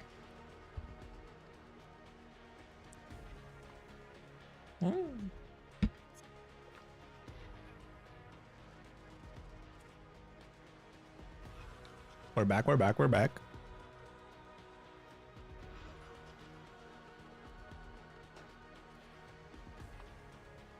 What are people saying in here? Considering there are buildings that help with combat very likely they'll try to include in roguelike. Yeah, it would make sense. That IKEA chair, this is not IKEA chair. This is an expensive office chair, okay? I got this as a gift. This thing is very good, very comfortable, but very expensive. People without something don't deserve chairs. Okay, cool. When the beta gonna open the server in like earlier today was like 36 hours. It's like 33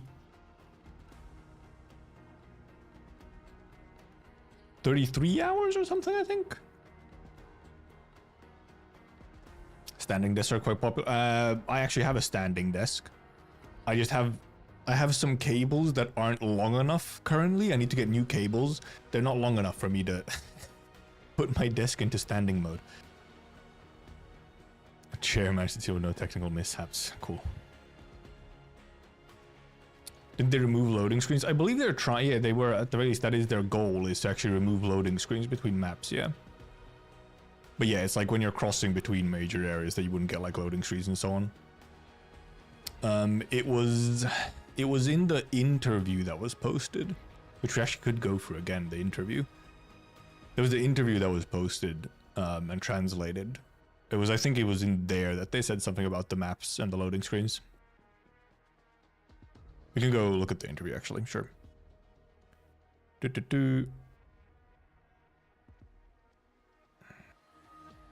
How do I live without invite? Maybe you don't. Actually, no, I know how you live without invite. Come and tune into my streams as I stream Endfield for many hours a day during the beta. That's how you live. Vicariously. If they make permanent changes, that wouldn't work that well, I guess. I like the 2 map version stuff. Wait, what was this map version? Not actually open world. Maybe they'll just add an extra new area during events. Plus, highly doubt you can just spam building in the middle of shopping center or something. Yeah, and cool, because also they can make like, for some events and stuff, they can make like, you know, like an inside area or something. Because they had like the sort of domain mechanic. They have like the domain mechanic in the tech test. So they can use stuff like that where, you know, sort of you enter like a separate area for stuff. We still haven't watched any Endfield yet. I'm sorry, yeah, we got very distracted. Am I British? I'm not British, no. But I have lived in Britain, so I have to read the Pharaoh event. True, true. That's the thing, Baku. You can instead actually do the Pepe event instead. You can actually do the Pepe event. Yeah, yeah. So okay, let's go through some of these Twitter posts quickly. Then we can actually go look at the interview again. I'll find the interview. I think it was on Reddit. That where it was translated for the interview. And then I want to go through the shorts, the character shorts, and just we can collectively judge the VAs, specifically the English and Japanese VAs, probably. Talking about quests that changed the map permanently. Yeah, it was so you can build anywhere. I think the bigger buildings will only be in the designated areas, like the factory stuff, and then it's, you know, you have like the zipline stuff, and then you have like the temporary, more temporary like turrets and stuff that you can put around to help with combat. Because I think even the turret deployment and stuff is somewhat limited. There's like hubs, like you need some kind of like, you know, electrical hub or whatever to use them. Hardware wasn't enough of my way coping is watching as many streamers play the beta as possible. So reasonable. 500 hours of watching Endfield streams. Professional Endfield stream watcher. Let's not open image in new tab so it's not so small. Because yeah, you have a limit of energy you can spend for, actually you have a limit of energy you can spend from each tower, I think, and then I think you also just have like some form of global limit. I think they also mentioned that in the interview. Maybe we should just go for the interview first. The interview has so much stuff in it. Give me a second, I'll find the interview. Yeah, it would be cool if they have like quests that do indeed have effects on the whole map, which I feel like they probably will. They'll probably have some like areas where, you know, you do like some form of bigger quest, and then that would change. That would change the map that you're in. There's the TLDR of the G-Core interview.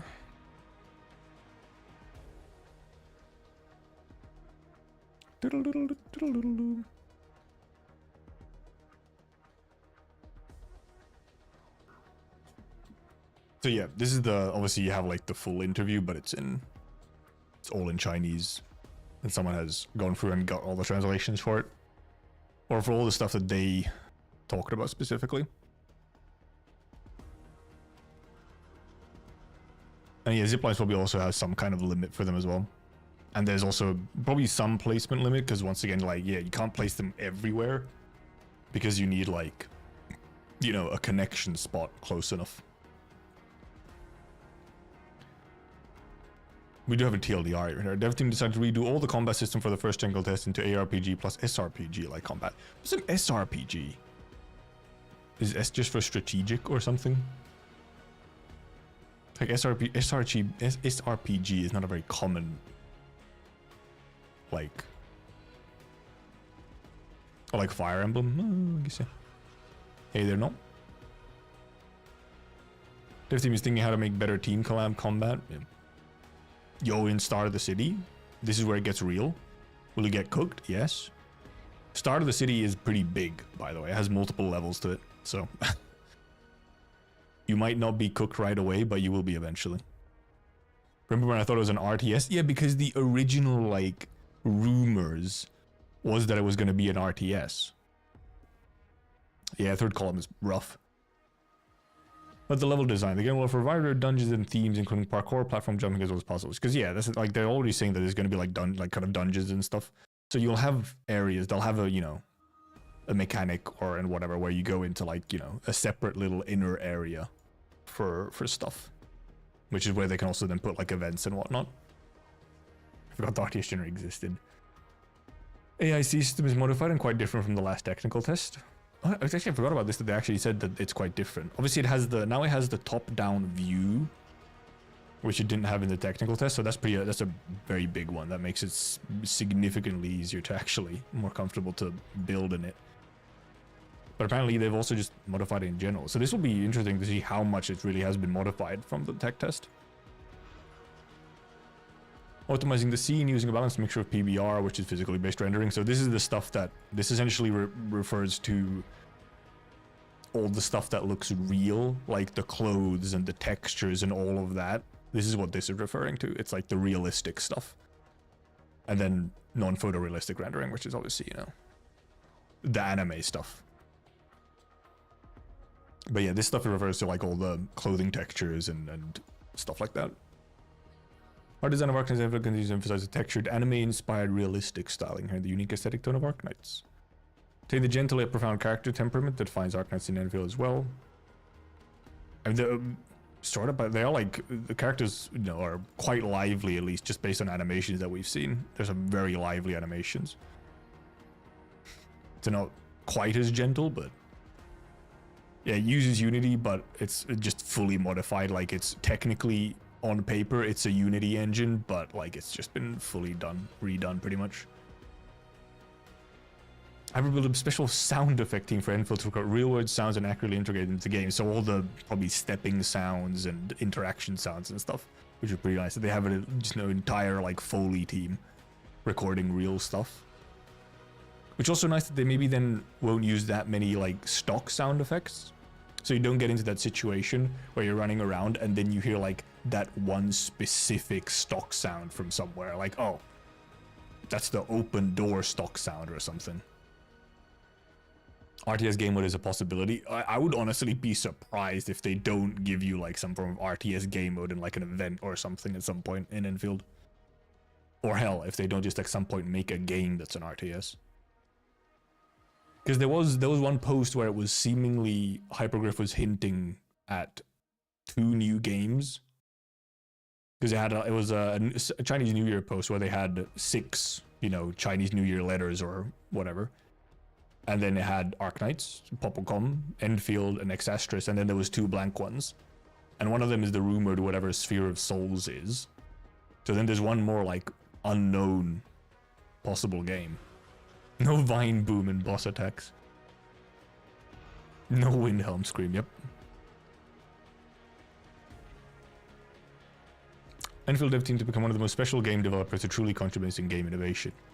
Let's find the place where they talk about, because somewhere in there they talk about, this is the combat mechanics stuff. Level design, it's probably here. Actually not here. Was it in this? I feel like it was this interview somewhere.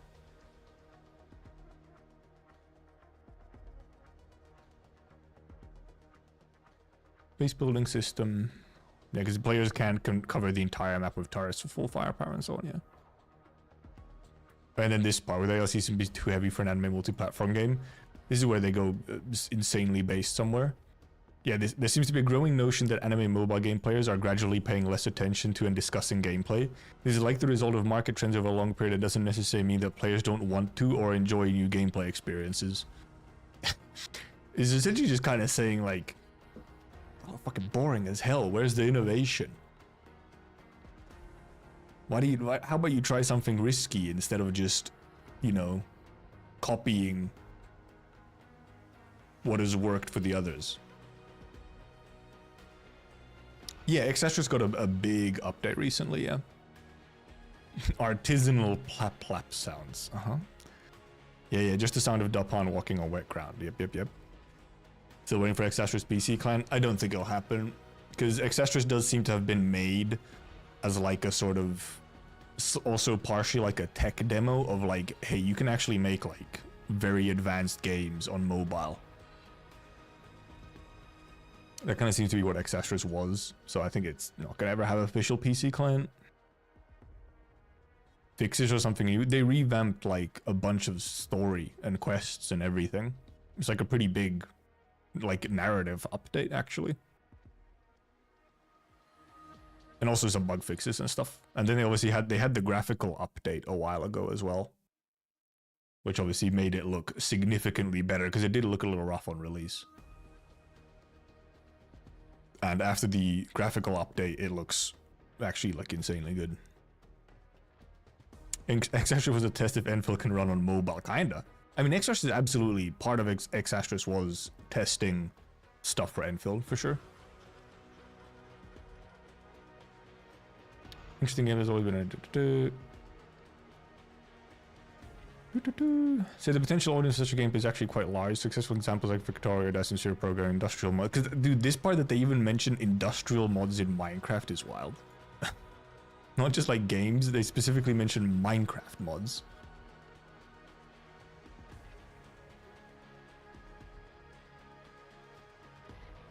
Where did they mention the... I'm pretty sure it was in this interview where they mentioned that they've tried to like remove the loading screens or whatever.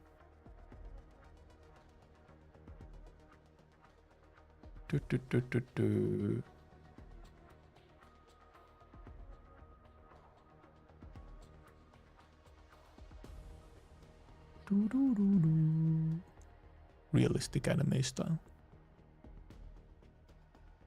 Post-apocalyptic inspired costume design. Well, in some cases, yeah. Sometimes they're just very futuristic.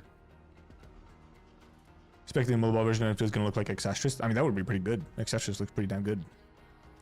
I'm just hoping that they do actually kind of make like separate versions of Endfield for mobile and PC console, so that they don't have to consider, you know, mobile performance stuff for the PC client. I hope that they have like 2 fairly distinct versions of them. Oh, Jesus. Is here. talking about environments. Subdue the menacing tension seen in... Oh yeah, it also makes you fucking Denis Villeneuve Sicario, like... Crouching Tiger, Hidden Dragon, House Flying Dragon, Daggers.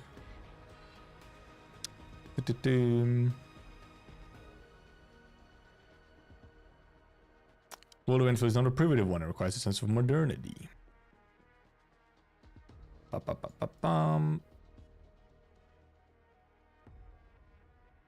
They do talk a whole bunch about like Chinese aesthetic, which makes sense. This is a Chinese interview. It wasn't there. Or maybe it's in the engine. This gets very techy about like all kind of data oriented approach, ECS. Oh, here, yeah, one of the most notable improvements is the implementation of seamless maps. In the last year's technical test, transitioning between different levels in Valley 4 required loading screens. For the second beta test, we switched to seamless loading, which required us to rebuild the underlying framework of the scene pipeline along with toolchain development workflow. Yeah, it's here. There's no longer loading screens between areas. You still, like, you know, when you travel through them, it's a hidden loading screen, essentially. It's just going to be a hidden loading screen instead of an actual loading screen. Like, that's the difference, is that they've managed to, seemingly have managed to make it so that when you're traveling through them, you just get seamless loading screens. Leveraging a proprietary large-scale terrain processing solution. Yep. This is a lot of tech jargon. The entirety of Valley 4 is now a seamless, super large sandbox. I do wonder how large is super large? And allowing players to explore freely without any loading interruptions. So it kind of sounds like they've just made... So they used to have like a bunch of smaller instanced maps. So now they seemingly managed to just connect like multiple instances into one big map. Yeah, probably stuff like taking the boat is probably a hidden loading screen. There's probably some like bigger zip lines that are hidden loading screens and stuff like that. They're just gonna find different ways to hide any bigger loading screens that they need. And sometimes they might just be... You might just even be able to just walk normally and it kind of, you know, still manages to load it in before you get there. Hope no mobile exclusive features. Yeah, I hope, one thing that I hope, which I'm not even expecting for the beta test, but maybe for the full game, don't cap us to 60 frames like every other fucking one of these games.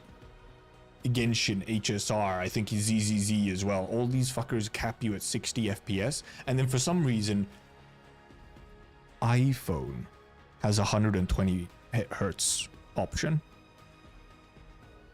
What? What does that mean? Huh? Motorcycle minigame. Will they do seamless loading in the same way God of War does? Oh, you mean like fucking walking through a crack in the wall? Dude, they put that motorbike in the trailer, man. Oh, ZZZ. Okay, ZZZ might have an unlimited option. Actually, it would make sense with ZZZ. ZZZ is like a really fast-paced combat game. So ZZZ, actually, they might have higher frames and not capped to 60. Alright, here's the sound effect stuff. Yeah, they have a Foley team. Oh yeah, here's also just more of their like slightly PR. Like some of these answers are a little bit like PR rehearsed, and like they almost sound like they're talking to investors sometimes. But there's also like some just like philosophy bits here. If you're creating something ordinary or something that's already been done by others, then being an ordinary person or even just someone with related experience is usually sufficient. But what we realized in the course of this project is that if you want to create something truly unique, something that can generally be called original, then you need to be a unique person yourself, someone with strong opinions or even what would be called uncommon talent. Because there's no one who can definitively tell you what's good or bad, you must have faith in the direction you've chosen. I believe players are also in the pursuit of novelty. In this sense, our team's goals are very much aligned with theirs. Players want to revisit familiar and polished gameplay experiences, but they also crave something unique, something they'd never encountered before. This is the fundamental motivation behind our decision to combine factory simulation elements with RPG mechanics and innovate on that foundation. Innovation is no longer just a creator's aspiration for their own work, it's something that the market increasingly demands. Like, this is where it gets very investory. The market demands. Simply improving production standards is no longer enough to satisfy today's players, so whether you want to or not, if you aim to achieve something in the current market, you must create something that is uniquely yours. But this is also so fucking true. It's so true! Because you already have, like, I mean, you see it. People complain about, oh, it's another Genshin killer, and so on, right? like, it's already a thing where it's like, oh, it's another 3D gacha game. It's gotta have all the same mechanics as the other ones. I like everything. So it's incredibly real, and it's nice to know that they're aware of it. I just hope that they like actually stick to this sort of almost slightly stubborn idea of making it different and unique and possibly not match what everyone would want. Like, not be sort of the most publicly popular because they want to do something unique.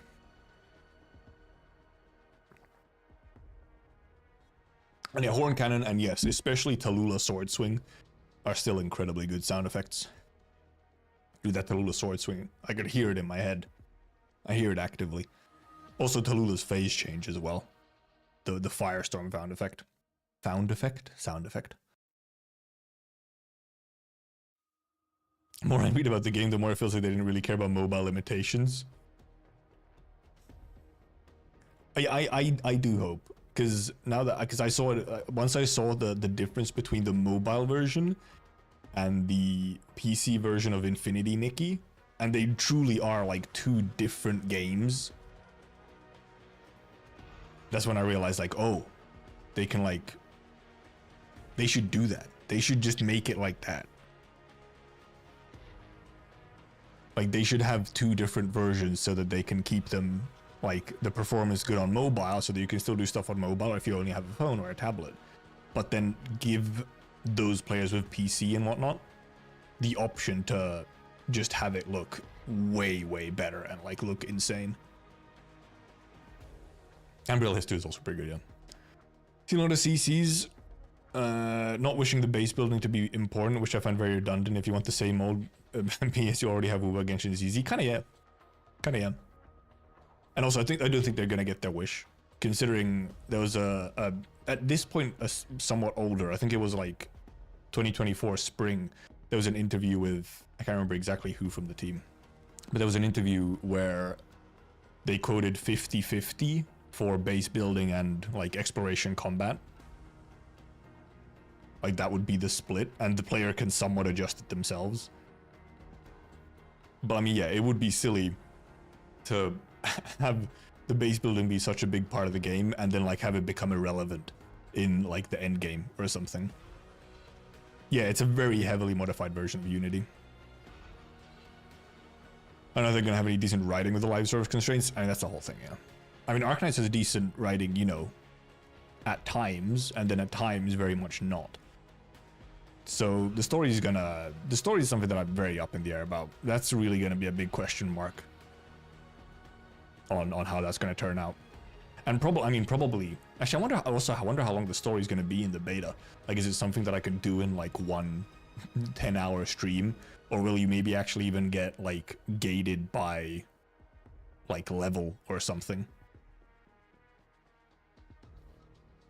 And yeah, Enfield, base building is one of the main things that makes Enfield stand out. The entire building system is something that is one of the main things that makes Enfield stand out. Though, I mean, also, even for the combat, obviously, the fact that you have, you know, the way that the combat functions with everyone on field at all times is also already quite different. So, like, even just that's already pretty different. Yeah, here's this. It's the AIC. I mean, this is essentially this is the factory tech or whatever, which I believe or probably only administrator has access to at the moment. Only an administrator can use it.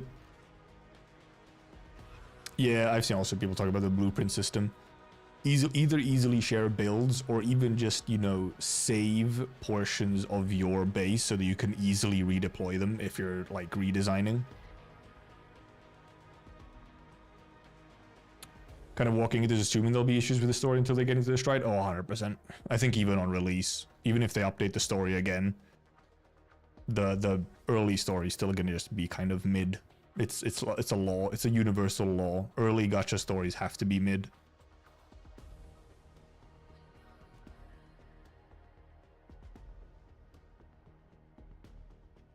Yeah, AIC tech is tied to Originium, yeah. Where is it?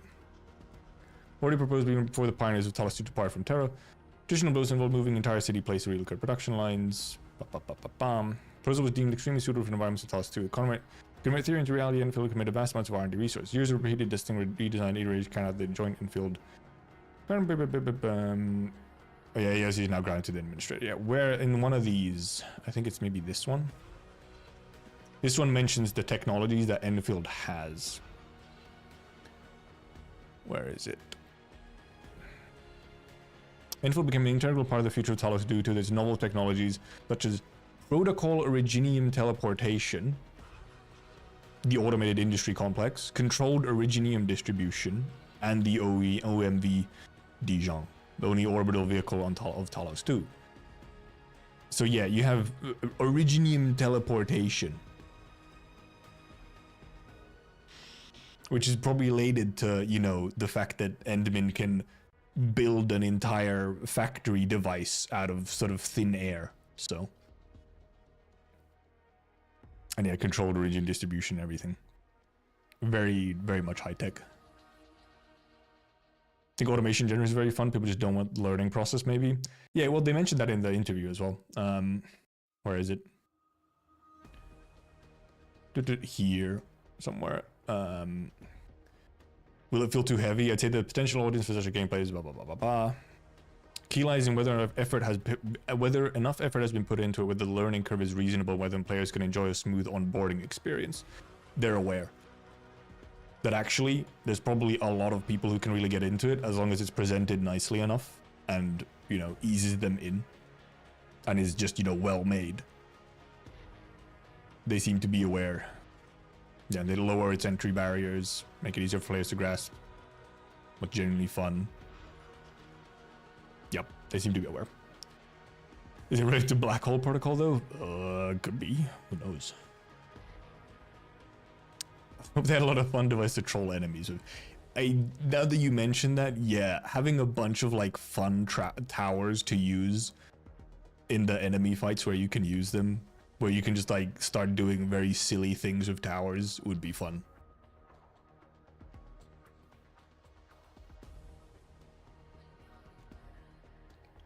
Do love that they will try to do a thing they did in X-Ashes where the characters in your party have conversations with each other while I just do stuff. Yeah, actually, I think they mentioned that here somewhere as well.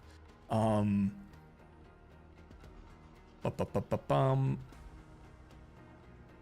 think they maybe they actually don't mention. They mention at least a little bit here the combat, sort of. Personalized interactions between teammates, the player, and the scene, all without breaking the character's established personality. The goal is to make them feel like real helpful companions who contribute to your experience in meaningful ways. Yeah. This is somewhat more about the combat maybe, but yeah, and you can obviously see in the gameplay demo, you can see them commenting on stuff when you're running around, which I also really like. I'm looking forward to hearing like essentially the character banter. I hope it's good.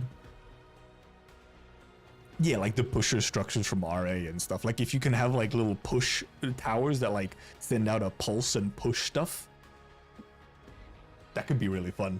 Because imagine if you can just stun lock some enemies. What if they do like no damage? So you can just lock some poor being into like a cage of pusher towers, and they're just constantly getting pushed around and they can't do anything. Imagine the possibilities. It could be so good. It could be so good. This is Endfield Industries. Yep. Yeah, it's obviously, I mean, protocol origin teleportation and origin distribution are probably related to the automated industry complex, honestly.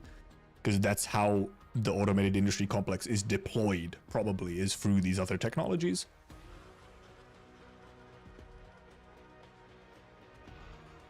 Oh yeah, they also, yeah, these. They posted like the, did we go for all these? Endfield Industries. Wait, where's the Talos one?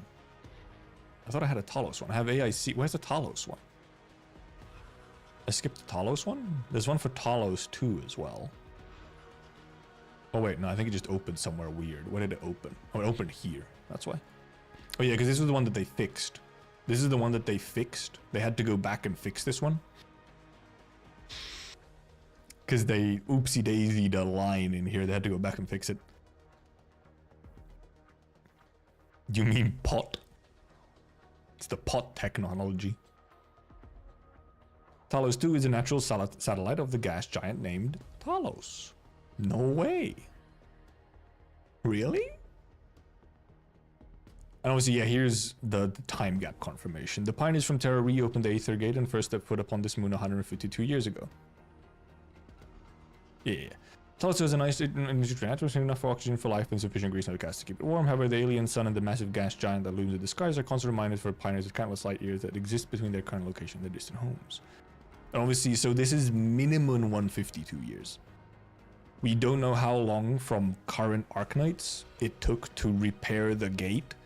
So it's 152 years plus however many years it took to actually fix the gate. That's our time gap. Which I still think should have been longer. Like, I kind of still think it should have been longer. Because now, indeed, it's short enough that there is a bunch of characters who are, like, more longer lived that can appear.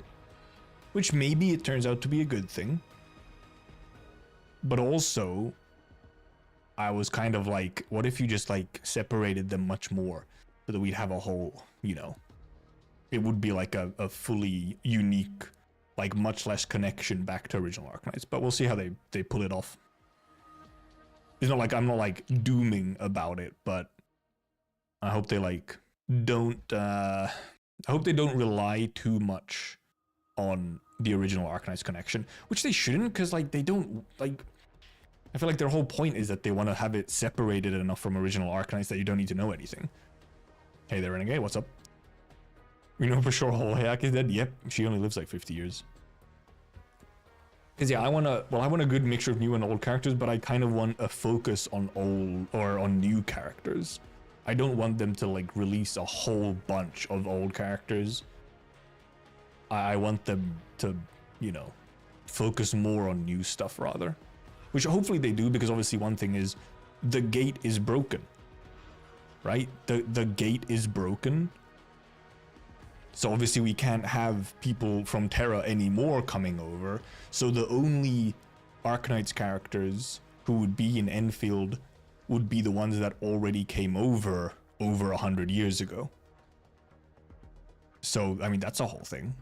Is that actually does kind of reasonably limit the amount of old Arknights characters who can come around. Or even, like, descendants of certain Arknights characters, because, you know, okay, so let's say someone had a kid 50 years down the line. Well, they can't come to Endfield anymore because the gate's fucking broken and they're, like, it's cooked. Can you beat AK all main chapters in, like, 2 months of a character progression? I mean, probably. Probably yes, it just probably means looking at a lot of guides. Because, you know, there's low rarity guides for, like, everything in the game. You know, Kjostin V the GOAT. Do I have beta access? I do.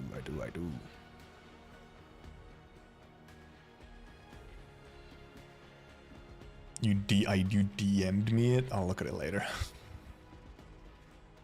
Imagine been about fixing the Stargate and exploring Terra. I do wonder if at some point we will indeed, like, if maybe quite like a long time down the line, we do indeed fix the gate. And then, you know, factions are still, yeah. Factions are still there, but obviously I think they're probably a little bit different on Endfield specifically. Because I think that's the thing, that there's been over 100 years where there has been no connection between Terra and Endfield, so you could expect, you know, a fair amount of change within, like, sort of factions and, I guess, culture and stuff in that time. Either Chen came to Talos or her descendant did. So, you know, when they opened the gate, we also don't know how long the gate was operational. Well, because they say that the gate broke well over a century ago. So maybe the gate was functional for, like, 20, 30 years or something? Like a couple decades, maybe? Because well over a century ago it broke, so.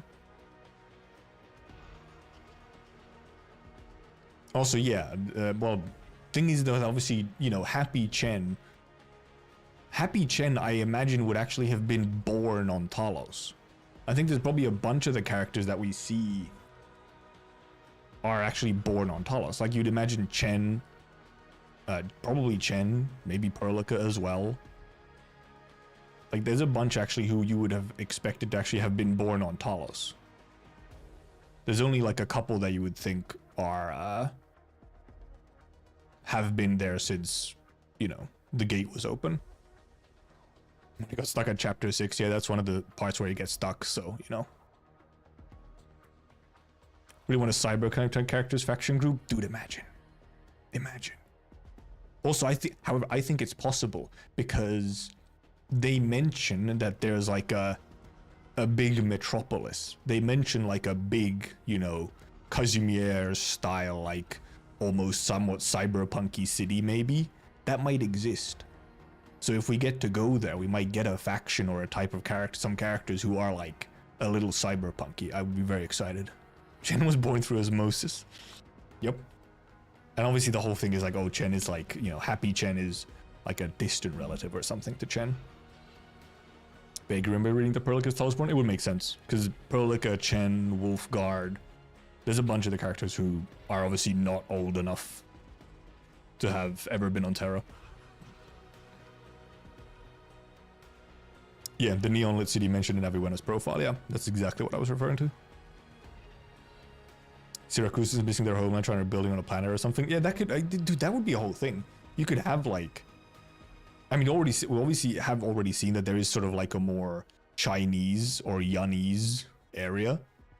So we might get like a bunch of places where it's sort of like almost like districts. Like so you have the habitable zone or whatever, the civilization band. You might have like little districts of where kind of, you know, people from a certain background have gathered. Happy Chen is a Chen with a way in her life. Real? Will there be rats? Surely there's gonna be some rats. Maybe even a jerboa. Imagine if Talos Syracuse still has the mafia problem. Depending on which place from Syracuse they came from, could be. Pineapple District, oh no. But yeah, so here, what was it again? What part was here that they had to fix? I think it was the fact that they didn't mention, I think, that the gate had collapsed or something.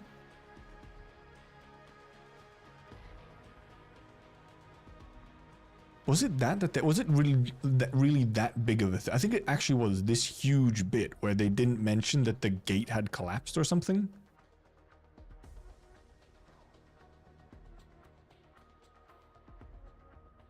I mean, I have it open here. I have the fake one open, don't I? Oh no, this is the wrong one. Which one was it? Which one was it where they had to fix it? Let me scroll up here. Oh, no, it was Endfield Industries that they had to fix. It was this one. It was this one that they had to fix. Here, I was actually looking at the old one. Which one was it here that they had to fix? Oh yeah, after the link between Talos 2 and Terra was severed. This is the part that they forgot out of the first one. So this was actually before we knew why the link was broken, that the gate was broken, but they missed this line. After the link between Talos 2 and Terra was severed, that was the part that they didn't put into the original. And we just learned of the fact that the gate itself collapsed was the reason why the link was severed. Bidding will start at 17, right? Yeah, depending on your time zone. It either starts Thursday evening or Friday morning. There's another typo in the AIC post, was there? What typo is there in the AIC one? Is it just a typo, or is it, you know, a typo's kind of whatever, but a missing line is a bit worse. I hope they won't show us old gray-haired and barely moving AK operators. Now I imagine, bro, what if we actually do get like an old veteran? We get like, at some point we get to meet like some Rhodes Island people or whatever, and there's like someone we know and they're like a grizzled veteran. Just a normal type. I mean, It's not great, but, you know, not quite as big of a deal. Rostis. Rosmontis might not be alive. Old Aya. I don't think she might not be alive either. Dude, old Aya is gonna be like double deaf and double blind. Uncle is now grandpa. Or rather than irrigation, it says irritation. Does it? Wait, does it?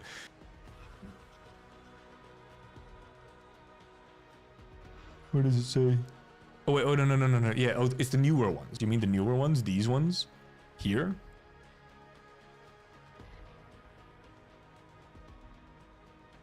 It's on the second one, isn't it? Here somewhere.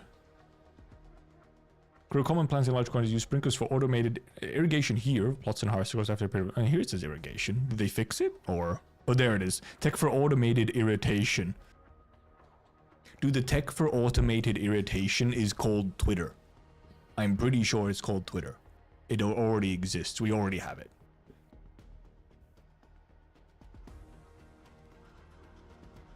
It's one thing if it's a playable grandpa, other if it's an old dying grandma NPC. It doesn't have to be an old dying grandma NPC. It can just be a grandma NPC. Okay? It doesn't have to be old and dying. Also, fucking Maxim here in the side. Telling me I could set up a goddamn launch pad route? Not necessarily. I think it's probably somewhat limited where they are. If it's not that limited where you can put the launch pads though,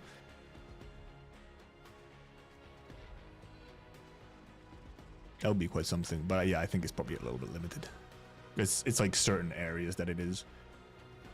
What does it say actually about the... Now here. Constructing deploying zipline facilities where zipline will allow you to quickly reach destination and retain supply power to activate... Oh, supply power to activate bounce devices. Yeah, you just give them power. You can't build them yourself. Never mind, yep. I can't read either. Much more like to come up with excuses why a certain character barely aged. Well, for some of them, it's not that difficult to get excuses, so... I think we saw a bounce device in the gameplay demo, didn't we? It was a very short one. It wasn't like a very long distance bounce, but it was a bounce. I think that TTP will be inevitability. One was TTP.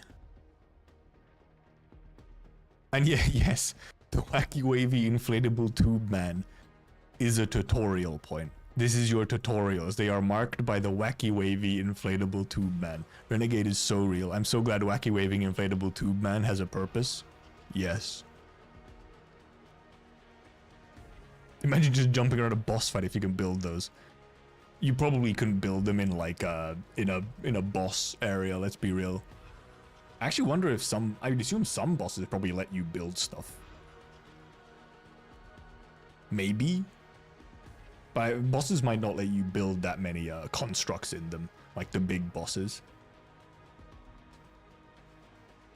Time to penis. Ah, I understand exactly what you mean. Instantly out of those 3 words. Yeah, the inevitability of players drawing a penis when you give them means to draw something in the game. I think also another one these days is it's not only time to penis, it's also time to Among Us. It's how long it takes for people to draw an Among Us. Honestly, I think the Among Us might come first. So... it's a very rare possibility, I think. Why even build if you can't bully bosses? I assume some bosses probably would let you build them, but... TTP is against TOS, but Among Us isn't. This is true. Yeah, I can't go and build penises, okay? You're not going to be seeing any TTP on my streams. Unfortunately. At least not online. I'll have to do it on my own time. What else was there? Because there was this is the industry complex. Where there's the Talos 2 intel. And this has a little bit... This one is like actually just a gameplay tutorial hidden as a lore post. This is like a little bit more lore. All about Amogus or Pepe. But which Pepe? Maybe you can bully bosses out in the wild. Yeah, not cutscene bosses probably for sure. It's more so, yeah, if there's like sort of mini bosses or something in the wild, then yeah. But if your TTP is just very bad that it isn't violating TOS, This is how I'll have to go. How I'll have to be. Blight phenomenon. Normally they manifest when the aether side overlaps into real space. The blight exerts various negative effects on any matter it comes into contact with. Active blight and its effects. According to current research, active blight exhibits distinct optical properties and can inflict dissociative and or inversive destruction to anything in its touch. This also happens when you don't get a beta invite, I believe. I believe you disassociate and then inverse destruct. I'm pretty sure. I think I saw that happen actually live. I've been traumatized quite severely. During the exploration of Talos 2, one may encounter masses of active blight blocking the way. First, the mass and use a scanning feature to decrypt the blight structure. Place the blight veins to the blight core, then use physical attacks or explosives to eliminate the blight core and nullify the active blight. Do not touch the active blight. Doing so may result in auditory or visual hallucinations as well as other forms of discomfort. Must be someone who does the Hodor Pharaoh meme now. Dude, that's an advanced one. That requires a lot of, like, drawing. Yeah, collapsals and blight do seem... like, it's just kind of like, there's so many, like, it's just like, surely they have to be somehow related. Because the collapsals seem to be almost like an aether phenomenon. Because, you know, the whole aether thing, this whole terminology, or this naming convention is only coming now with Endfield. But it's probably referring to all that kind of stuff. It is like this extra dimensional thing, and the collapsals are a bit of an extra dimensional thing. And the collapsals also, like, corrupt the areas that they go around. And I believe, you know, kind of cause like OBS Studio disconnected. I disconnected for a moment there. Are we back? Are we good? Disconnected for just like a second.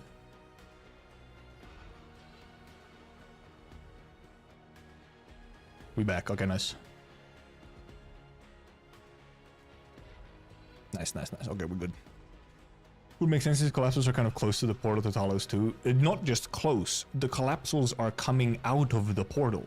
The portal was like... the reason the portal was broken was because crazily Sion, the big black hole thing or whatever, the fourth ending boss, or not fourth, the third ending boss, was like possessing the gate or something. That's the whole reason the collapsals were there at all. They were all coming out of the gate. And the whole area around the gate was like under this weird effect of like, yes, under the effects of the fourth dimensional cabbage. And there was a bunch of like weird flowers and it was all purple and whatnot, which is also what we've kind of seen for the Blight. That's what I get for not reading IS4 lore. I think they're leaking everywhere in Talos because the portal is broken. Yeah, and also Talos might be in a different situation where they're just, you know, around more and they don't need the portal. Like maybe they don't even need the portal to do stuff on Talos. So portal on Talos is probably broken but still operating. Could be something like that, yeah. If they're coming out of the portal on Talos. I feel like Talos might be a situation where they're not limited to the portal, or it's just so insanely bad that like it's so badly broken and infested that the portal, like the portal barely matters, even if it's way far away.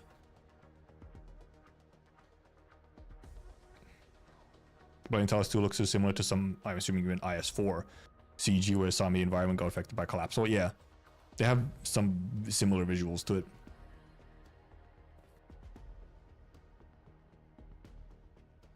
Could be, but they could be the opposite of collapsals since they call them demons, while the enemies in Endfield are called Agaloy, comes from the word angels. But are the Agaloys related to Blight though? Was that something we knew? Were they related to Blight? Or were they a separate entity from Blight? And obviously the collapsals get called demons because, you know, the Sami people didn't know what they were. And they were just kind of, you know, demonic in their effects. That's why they were called demons. Portal on both the planet and moon's poles, right? Probably. Terra, at the very least, has two. Terra has two portals, one in the north and one in the south. I don't know if Talos has both as well. Maybe they're scarce on Terra because of the barrier. Could be. Yeah, could be one thing. Is that the portal was probably the only way that the Collapsals could make it onto Terra.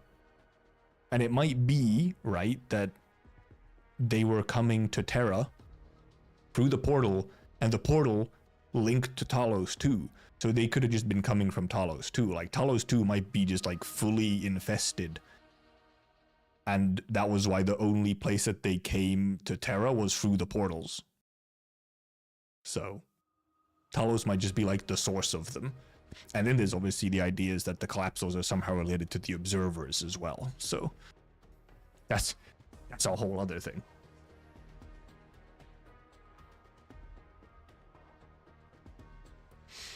Since Collapsals were a thing in Terra 2, they wouldn't just start calling the differently in Endfield. Yeah, but that's the thing, is like Collapsals don't seem, that's the thing, is that Collapsals don't seem to be a thing in Endfield. But then Blight seems like sort of the source of the Collapsals or something. It's a weird one.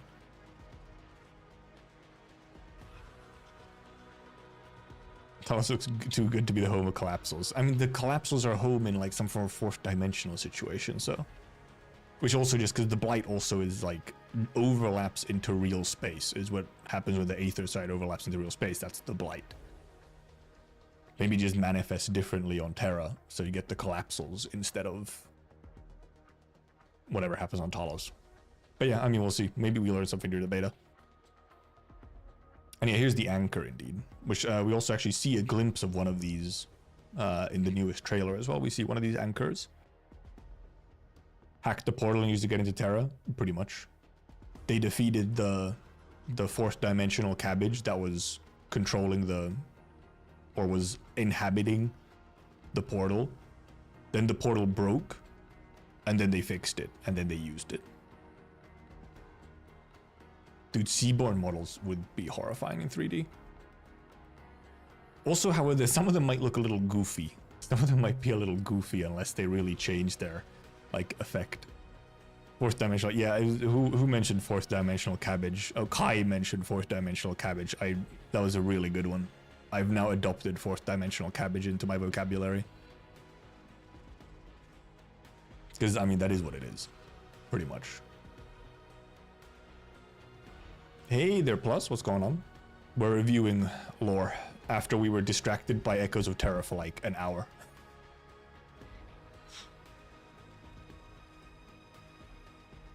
I want to see the blue spiky hot dogs. Dude, imagine. Will we get hot dog lore in Talos? Guys, have hot dogs made it to Talos? Has the hot dog lore expanded? So that we can have them in Talos? I miss my kin. Get him, get him. They admitted they're part of the kin. Get him. Kill the ocean. Kill the ocean. Imagine a survival mission in Endfield where you gotta survive as long as you can until you get devoured eventually by Seaborn. Similar to the end times mission in SC2 or the last mission in Halo Reach. Objective survive. Dude, hot dog, dude. Kill the ocean, kill the ocean. Hot dogs are being vital to the pot. It has to be, man. Why else would Keltsid yap about the hot dog lore if it's not important?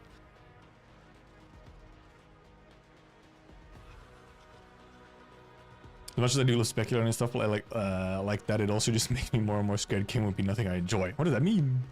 What do you mean, hot dog lore? Are there any hot peros on Talos to sell hot dogs? Yeah, are only hot peros allowed to sell hot dogs? Or actually, are hot dogs offensive to sexy peros?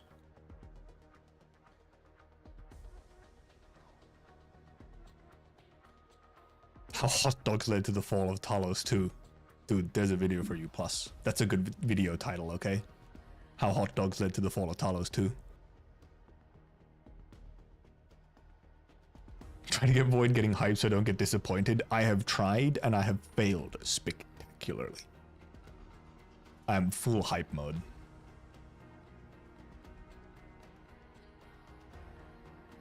Grown up Kelb. Kelb, she may be. Could Kelb survive all the way? She is slightly special. Civil war broke out after Perros felt offended by the name of the dish. Yet another civil war in Colombia and Bolivar and everywhere. Damn, rip. A tragedy. Thinking it might be too cold on Talos 2 for Perros to wear swimsuits, but then I remember Aurora Snowshine. Yeah, but they're a polar bear. Snowshine's a polar bear. They're probably, you know, very insulated. Evil army. Oh no! Siracusa was actually mad at Goal for praising the chocolate pasta. Yep. That is also important lore. Don't really know how long each race lives. I only know Hall being mentioned. Well, we know Holhayak's race is very short-lived. Holhayak's race is specifically very short-lived. Sarkas are kind of generally live fairly long, like can live 200 years even just as a normal Sarkas. That assumes you're not dying of erypathy or war or something, because that's the thing. Most Sarkas die early to war or something else. So, but if they don't have anything, then they can live a pretty decent long life. And then I think most of the other races don't have like especially long lifespans, like the normal races, not any of the, you know, wackier ones or the unique ones. Tin Man in Enfield, dude, imagine. Oh man, I can't wait to get Tin Man. Actually, that's the thing. That was the thing. We were looking at my automatic 5-star leveling ticket earlier. I wanted to use it on Tin Man. I forgot about Tin Man. Ancient don't, Elders probably do. Yeah, there's some races which should live long, like hippogriffs and stuff like that should live longer. But most of the normal races don't live super long. So like for returning Arknights characters, it's either going to be the more unique races or then Sarkas. Because they're the only ones that can really live long enough. And not be, you know, a decrepit old grandma or grandpa. Tinman gotta be one of the coolest looking operas of all time. Dude, his E2 art is so good. It's so good. It's so, also I have to find, I have a fantastic Tin Man post saved on my Twitter. Where is it? It's like way down in my likes. Actually, maybe, do I have a bookmark? Maybe I have a bookmark. Give me a second. Where's my bookmarks?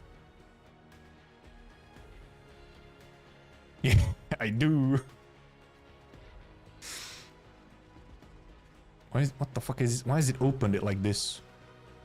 Huh? What the fuck? Why have you opened it like, what is this? Wait. Let me mute this real quick. I don't know why it's open in a really weird way on Twitter. But this is one of my bookmarks. I have like 3 bookmarks on Twitter. This is one of them.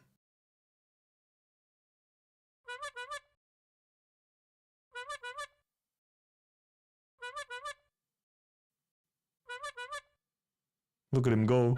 Honk honk. I love him. I love the little goober. Fantastic. Kind of glow up he got from an NPC in IS to become one of the main cast of IS. Yeah, the thing is that his design was already really good. And then the person they had make his E2 went insane. They cooked so hard. They'd been in like a French kitchen for 10 years or something. It's so good. It's silly how good it is. Hopefully we get a Wendigo in Enfield, even if it's a hybrid. That could be possible. Wendigos do indeed exist, or hybrid Wendigos still exist. There's no pureblood Wendigos anymore, but there's elf in Enfield. There could be. I feel like an Enfield elf is almost somewhat likely. Maybe not Moo specifically, but even Moo is a possibility. But if they found some other elf who cares about, you know, other things, then maybe. And I don't know, maybe some elves would have been tempted by the idea that Talos doesn't have Originium, like, infecting everything in the same way. Because elves are so susceptible to Originium. And in theory, Talos shouldn't have as much of it. So maybe, you know, someone got tempted and moved over.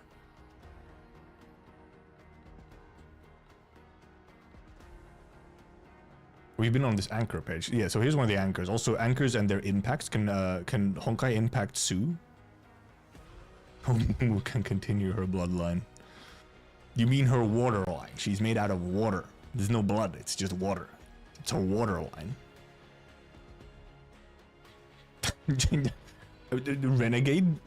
Really? In my chat? of all places, you come here to try and kiss your beloved in my chat to get a room. What the hell, man?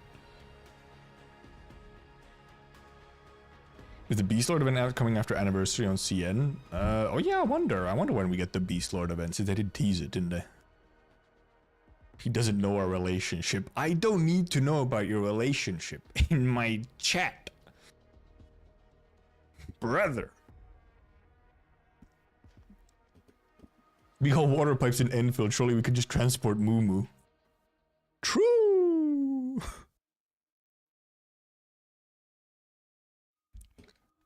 The anchor is a special object capable of creating Agaloy around it. Like the Agaloy anchors also have their own halos. Anchor falls are a form of disaster into Talos too. Dude, anchor fall is just such a cool word, man.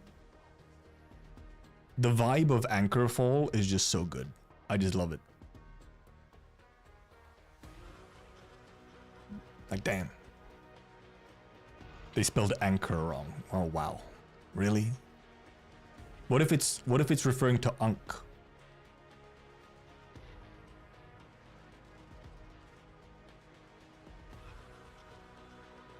God, it's so fucking bright. The Ankh, or Key of Life, is an ancient Egyptian hieroglyphic symbol used to represent the word for life, and by extension a symbol of life itself. It even kind of has a halo, doesn't it?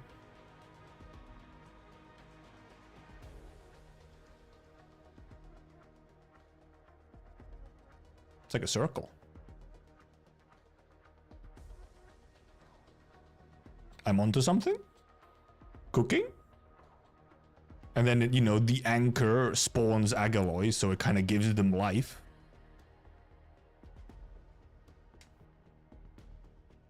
White Pharaoh is the main villain of Endfield, confirmed. No!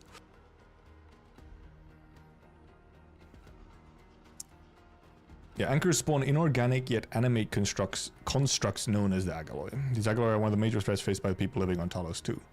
Some anchors are also located in areas with unknown hazards. Approaching them would be extremely dangerous. Yeah, so anchors don't seem to be related to Blight. Like, anchors and Blight seem to be two separate issues that they have, or anchors and thus Agaloy. I mean, obviously they could end up having some kind of solution, but their aesthetics are also very different. You know, anchors and Agaloy are sort of this very hard rock-like construct, while Blight is this sort of goop. It's this kind of just like mishy-mashy, goopy substance that leaks into places. Yeah, one is solid, while the other is blob-like. So they seem very different. It seems like two distinct issues that they have.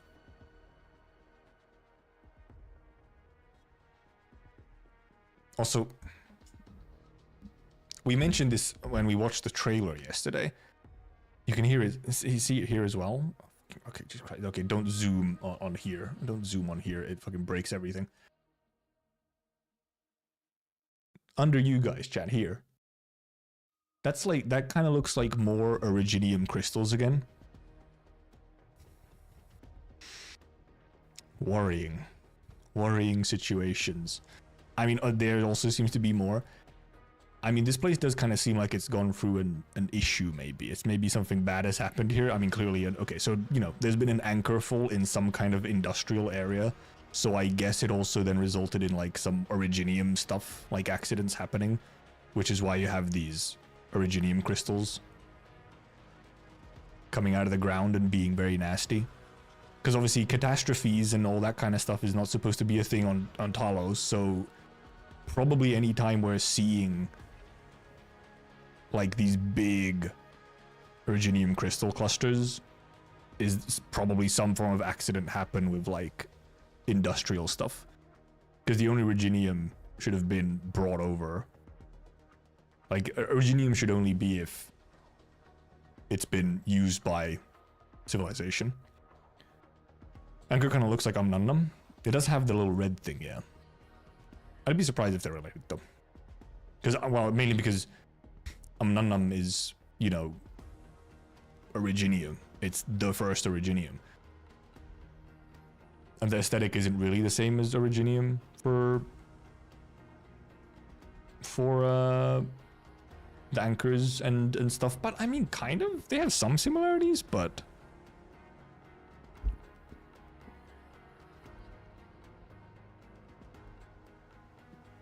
because I do wonder, because at one point I was cooking something up with the Agaloy and everything, that they'd somehow be related to like Originium or something, because then they have the whole Halo thing as well, which obviously, you know, instantly brings mind to like Sancta and thus Sarkas as well. It's a bit interesting. Yeah, the first Originium is called Umnumnum. Yeah, it's called Omnumnumnumnum. This is chapter 14 stuff that we learned on chapter 14. And yeah, obviously, yeah, land ships and mobile cities don't exist because there's no catastrophes to dodge. Wonder what happened to the law? I mean, for now, the law is still doing stuff. Well, obviously, in Arknights, it's still doing stuff. I do wonder if it's still doing stuff, obviously, yeah, during Endfield. Because you would maybe somewhat think that, you know, there would have been developments with the law in Arknights. Maybe by the time that stuff happens with the portal and Talos, but also possibly not. Possibly not. Possibly not.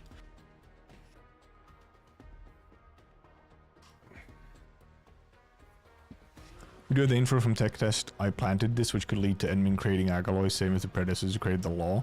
And that is also, yeah, Triagalos was indeed an Endmin creation, wasn't it?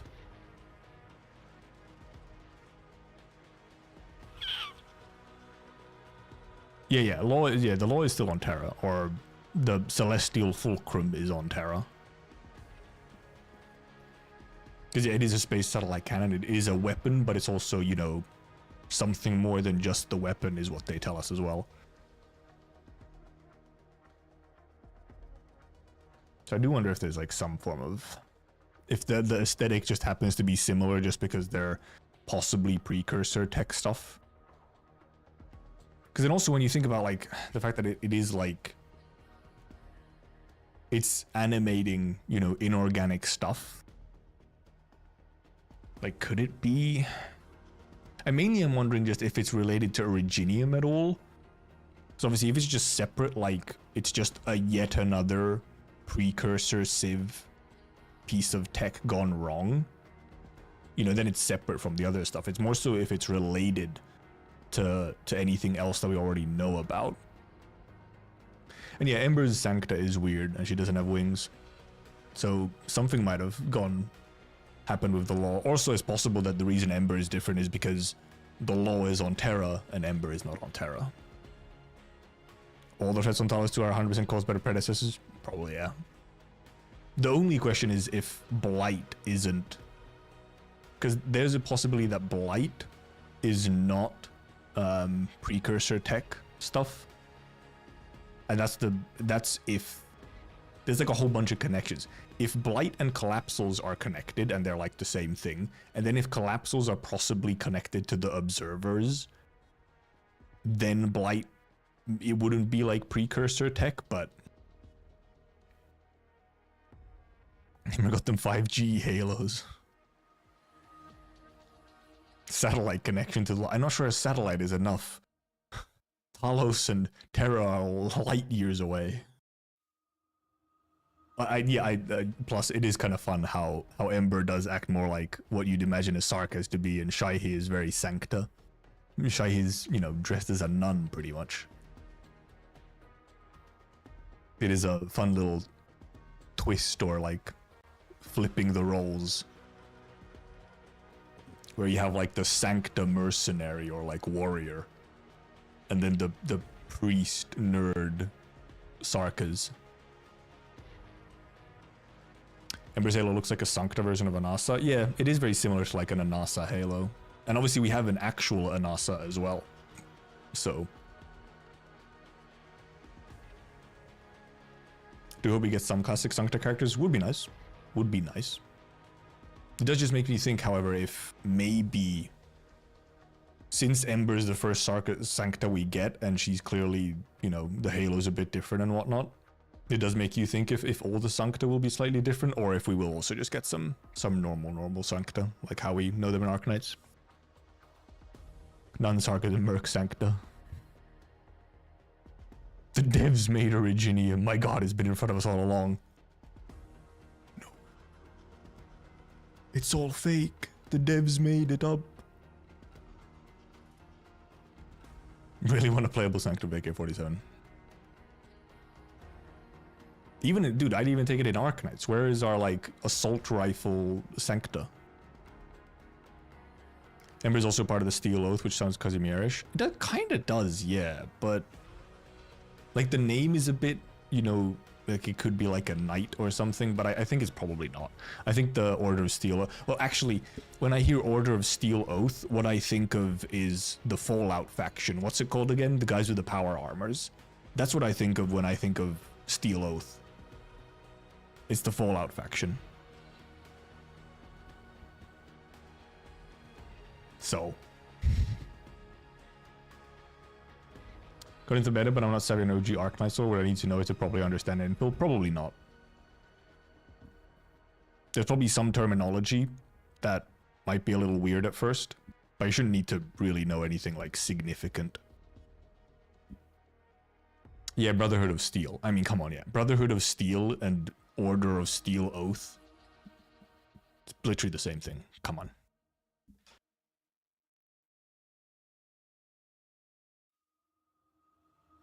And then we have this, like, Ethereum. It's kind of small. Let me open it properly. Ethereum, special material. Ethereum is a massive superphysical material that may occasionally appear in the world of Talos 2. They are often found in the wilderness. So this is your, you know, little collectible things. Ethereum can be gathered and submitted to a TP point in exchange for items that may assist exploration efforts. Little reward collectibles thing. Ethereum like the crypto. No way. Oh no. I keep the energy alluvium. I keep reading this as a fluvium, which is like a Monster Hunter World thing. The energy alluvium is a supernatural phenomenon manifested by a local buildup of aether energy. Approach the energy alluvium to activate it and cause the aether dissipate. Dissipating energy will attract roaming enemies in the vicinity. Yeah, we saw this in the gameplay demo. They activate one of, like, they build the turrets, and then they activate one of these, and then they fight the enemies, and you get a chest at the end of it. And yes, slugs, slug, slug, slug, slug, slug, slug. Timid originium slugs. These organisms can be found in mineral formations and mining spots. When the timid originium slug senses someone approaching, it will curl itself up into a ball to escape by rolling away. Extremely, extremely important content. And the damage robots, which is just use administrator to repair a robot, do a little puzzle, and get reward. And explosives, yeah, because you can craft, like, grenades or whatever.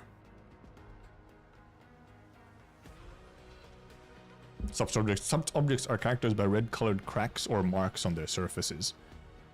Oh no. It's not red, it's not yellow paint. It's red paint. It's so Jover. It's a bad game. It has some form of yellow paint in it. No slug and not Arknights. Isn't the symbols on bottom right use RA alphabet? This is the Sarka's alphabet.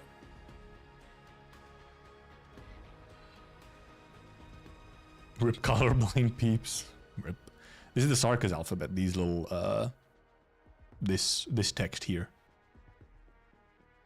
is Sarka's alphabet, which we do have fully somewhere. We have it fully translated. So you could read this. I think someone did translate this and didn't. It was just like, it said something like warning, Endfield or something. Yeah, it's like warning and something. If you're a true Arknights fan, translate it now. Fortunately, I haven't had time to go into Duolingo yet and learn Sarkas, unfortunately. I've been too busy. I'll do it later, I swear.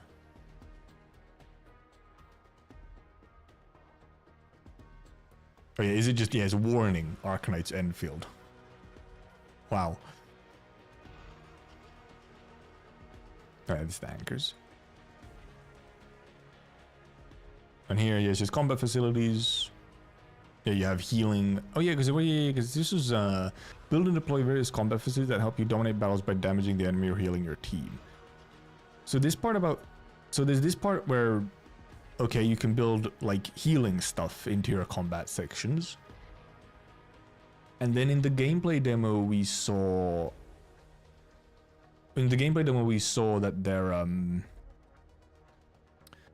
you had the consumable. Perlica had the consumable, and then when someone got low health, Perlica would like use the consumable on them and heal them.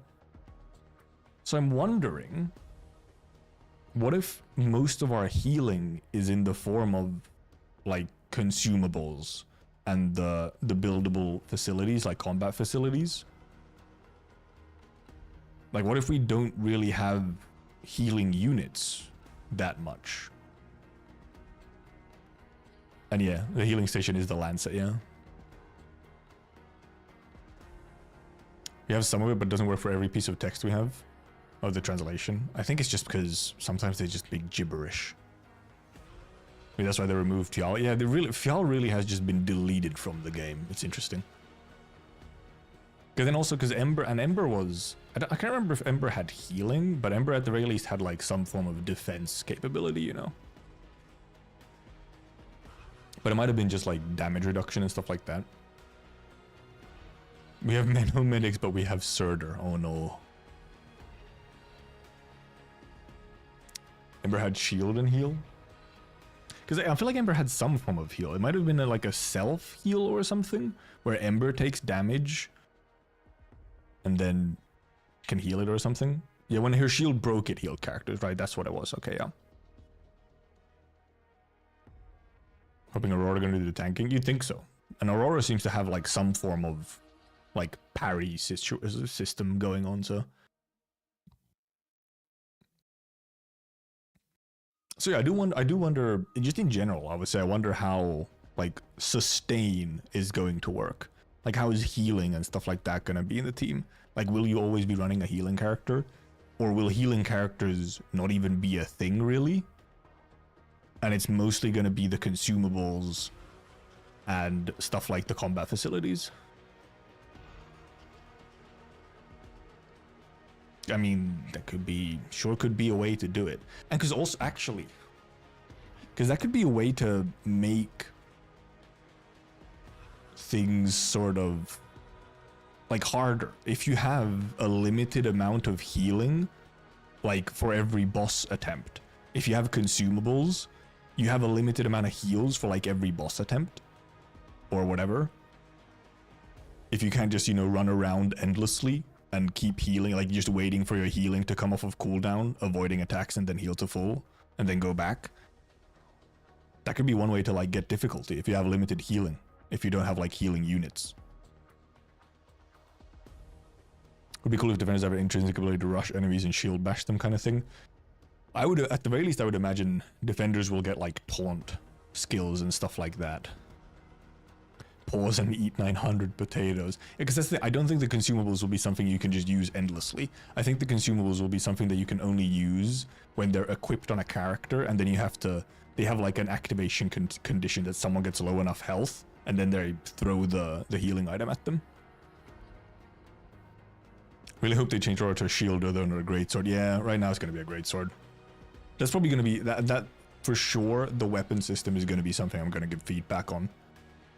Because I'm very particular about how I want the weapons, like weapon character combos to function when you have separate weapons. Like when you have like weapon classes like that, I'm very picky, and I feel like it's a system which is very difficult, and like I'm not a huge fan. And yes, your reply is there about the wacky waving inflatable tube man. It's real. Pausing to heal to make the game feel a little jank now, Uncle I.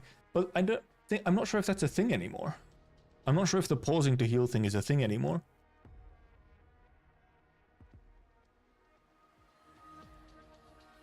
because we see the healing being used automatically, like in combat. So you don't have the thing in tech test where, yeah, you pause and then you select who to use a heal on. So they might have removed the sort of pause to heal mechanic as well. And yeah, indeed, that would fix the issue of all the Genshin-like games using DPS check as the only form of difficulty. Yeah, like that's when your endgame content, because that's the thing that I have seen people be worried about, is what is the endgame content going to be like? Is it just going to be a DPS check? The reason why most of these games, the Endfield content is a DPS check is because they're time-based. The difficulty is based on a time limit of some kind, which makes it a DPS race. But if your difficulty doesn't come from just you have to do it fast enough, then you can have very, very different endgame experience. Hey there, Soul. Hey, the combat items are cool though. They are cool. And because you can probably also then have, you can probably have consumables also that, like, you know, give you buffs that they'll just use automatically or something. And yeah, you can see the consumables being used in the character equips, or that's where they're equipped. You equip them in the, like, equipment section of your character. And they have, like, you have a consumable and it has, like, 3 charges or something. Like, Perlica had a healing item, and then she used one of them during one of the combat sections. Actually, we should just go look at it. I don't know why I'm talking about it when we could go look at it. Dude, we haven't even had time to go through the... I haven't even gone and looked at any of the voice actors. I was supposed to do that. Where is the gameplay demo? There. It's a bit later here. I'll pause that for now. It's in this second. So you can... Okay, well, first of all, we can look at Perlica here. Oh, I skipped too far. You can see it's equipped over here. Like, this is the consumable. You're gonna show me the... Okay, there you go. Why did it lag like that? Show me the equipment screen so that I can actually see it properly. Do you show it here later? No, you showed it earlier already. Here they show. Here? I don't know why it's... Like, it's YouTube lagging for some reason. Oh, when the fuck did they show it? I thought they showed it here. Never mind. I can't remember when they show it. Whatever. She has the consumable, and then... later here, like here at some point, if we look at this. Yeah, the cake is from RA. It is an RA piece of food. Wonder how they're gonna do a roguelike. Yeah, we talked about the roguelike stuff earlier, where you would think that the building stuff would be integrated into it somehow. I thought they showed Perlica's menu at some point, but I guess not, or like equipment at some point. Yeah, they've used a bunch of like asset icons and stuff are from RA. So where was it here that Perlica uses it? Someone gets hit. Someone goes like low health here. Okay, yeah, player character. Endmin goes low health here. And then you see an icon on top of Pearly's head. Right? She gets like an activation icon for the food item. And she kind of runs off. And they use the channel. And there she throws it, like this little tiny little green dot there. She threw it. And then it heals her.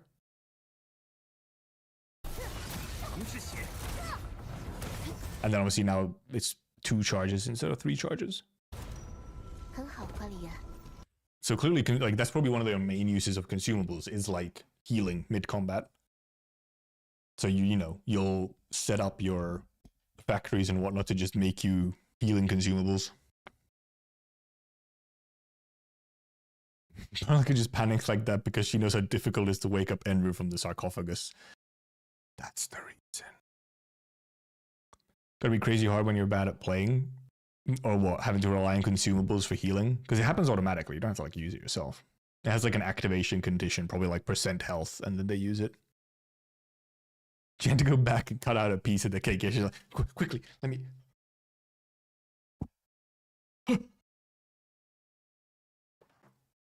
You're just healing your team and just throwing a pie at them, yeah. It's wild. And obviously, I'd assume there would also then be like buff consumables and stuff. But I wonder if they have like auto activations, because what would the activation condition be for like buff consumables? Because obviously for healing consumables it's very easy. Just make it a health HP threshold for when they use it. And obviously you can have a bunch of them. Like you can then just have a whole bunch of them. You can have everyone equipped with healing consumables. And yeah, at least it seems to be limited to 3. I don't know if the 3 limit will be a global limit, or if it's this particular healing item has 3 charges. Like maybe you have better healing items that have more charges or something. Already see the art from artists about Perlica throwing a pie to Enderman. I hope so. Where is it? I need healing. I think we still have magic staffs. They mentioned that in the interview here as well. In the combat section, I think. Actually, not the combat section. It's here in the teammates. Where is it? Where was it that they mentioned? Here. Character design further emphasizes the difference in factions and social status with more realistic occupational attributes. Perlica's weapon example. During the technical test, she used an ordinary staff, but has been since updated to a feathered short staff. Reflects both general weapon adjustments for caster classes and her role as the player's assistant, where her design required more distinctive features. Current short staff is not only functions as a signature pen for editing document, blah, blah, blah, blah, blah. So normal staff stuff will be dependent on character. Like Angelina will probably have her staff. But then like Perlica has her little pen thing and so on. So at least some of these weapons, at the very least for casters, they'll have like probably unique weapons that are sort of tied to their character design. The cake is not called super thick cake. Has to be. What else could it be? Destiny 2 swords requiring ammo. Dude, they're energy swords. Can Enmin cook instant noodles in his or her mouth? That's the final piece we need to guarantee that indeed Enderman is Doctor. And yeah, well, Dapan uses a pan for some of his attacks. But then supposedly he also uses a greatsword. Like he's a greatsword user. But then at the very least his skills, like he has a sword here, it's kind of hidden behind you guys. Actually I can show it like this. He has a greatsword, but obviously we only see him use the pan in the trailer. Every character will have unique weapons tied to skills ult. Probably, yeah. Well, maybe not everyone. Some of them will use their same weapons for skills and ultimates as well. But some of them at the very least have like unique ones. So I'm mainly wondering like how it goes. It could be, because now that you look at it, Dalpan is a 5-star. Perlica is a 5-star. They both have some form of unique weapon that they use and stuff. We know Aurora uses her shield for skills and stuff as well. But then Chen and Wolfguard seem to always use their guns. Wolfguard's ult obviously had like some form of bigger gun or something. But otherwise, these two just use their normal weapons at all times. But they're 4-stars. So it could also be a difference between maybe 5 stars and 4 stars. Or like rarity on whether or not they have like unique weapons for skills and stuff. Which, you know, would just be a selling point. Like, oh, you know, the higher rarity operators have more unique skills and stuff. Oh, that is true, however, yeah, Chen only equips one of the swords. One of the swords is the one she equips, but then she has her own unique sword that she uses for the dual wield. Was it just actually, oh, was it just his guns facing? I thought I saw like a bigger gun when he uses ultimate here somewhere. Here somewhere.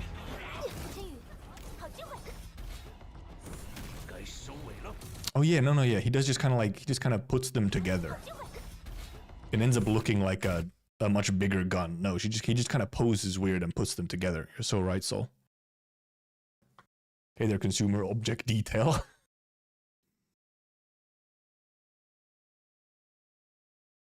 That is true, yeah. Everyone has like this sort of cut-in ult animation instead of 4 stars not having one.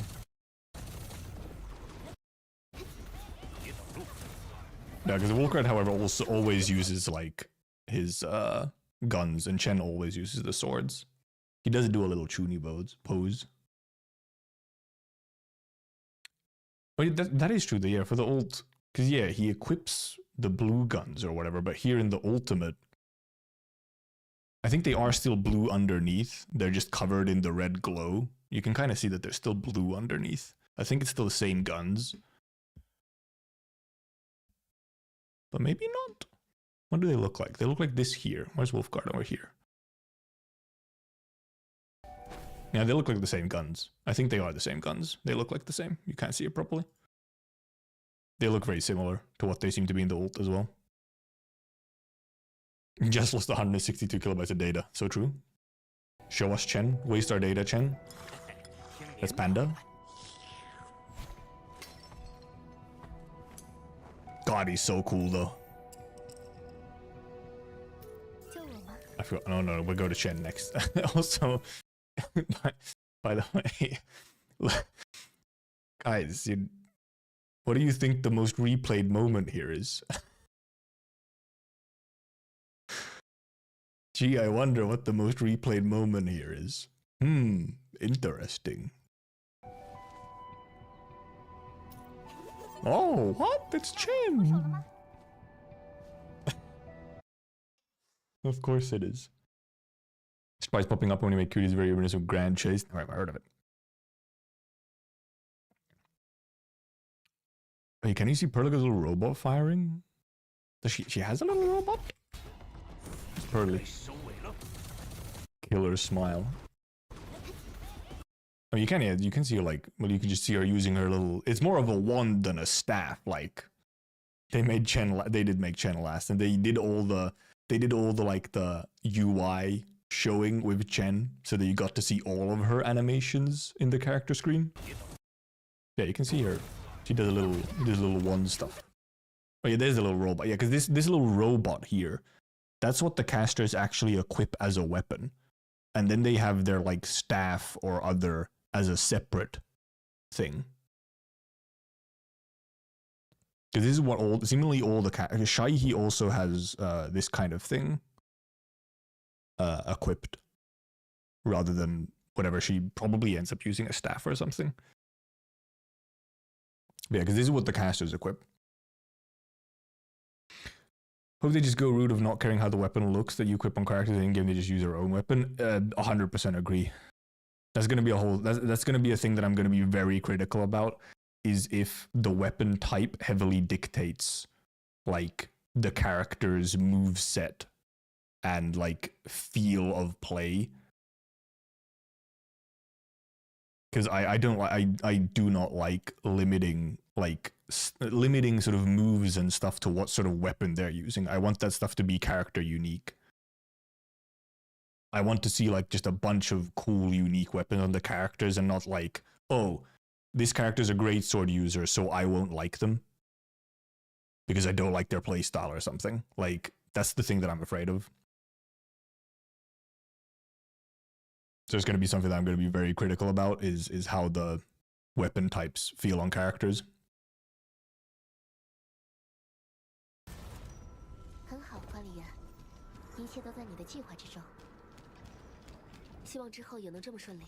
Well, actually, while we're here, what dub are you guys gonna play in? Have you decided already? I think I'll have to like switch between EN and JP a bunch. I want to hear both of them. Because there's some of the EN voices I really like. And then some of them are a bit iffy. Because usually I pretty much always play JP for these games. But I kind of want to give EN like a chance.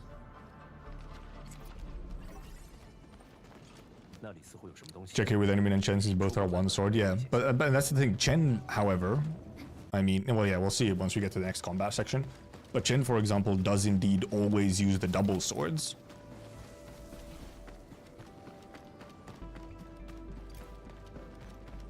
Like she equips one, and then she has her own unique sword as well.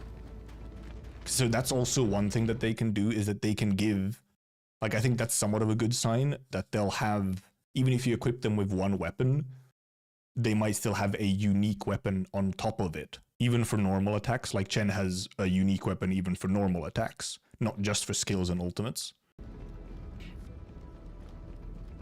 I think so, Purple Onyx, yeah. I think it sort of works in Genshin, the dictation. Oh, here's the jump pad, by the way. It sort of works in Genshin, but then it doesn't. Like, you absolutely have characters in Genshin who feel bad just because they're a certain weapon type. I think it's a bit less of an issue in Endfield in theory because it's not the same type of combat. It's a very different feel to the combat, so it won't feel the same, like quite the same, since you're controlling essentially a whole team and not just one character at a time. It's gonna be slightly different, but I'm still worried about it. And I do want them to just go the route of where your equipped weapons are more so stat sticks than anything else. And also that weapon types aren't like tied to certain class types. Like, don't have it be that like, oh, every caster uses like some form of staff or wand or something, or every guard uses a sword, and so on. I don't think we're gonna get to set VAs individually. It makes sense for Arknights because it's sort of disjointed. The voice acting is disjointed from most of the game. I don't think there's gonna be a thing in Endfield, just because it would be. I mean, they can give you the choice still, like it's your choice to do it then, but I wouldn't do it because it would kind of be weird to have characters speaking a bunch of different languages at each other. Like, I want hammers. Dude, imagine hammers. Yeah, cutscenes and stuff would just be a little strange. It would be a little odd having one speaking Korean, one speaking Japanese, one speaking English, one speaking Chinese. Because they're interacting with each other, it would be weird for them to speak other languages. One thing, actually, one suggestion for that actually that I did see would be that you could choose like combat line voices or something, but like they could let you choose it, and maybe it only affected outside of cutscenes or something. But I doubt they'll do it unless they get like a huge amount of people wanting for it. But I think it's a pretty niche thing. I feel like that's a thing that would only be coming from original Arknights players, where they'd want to mix and match voices.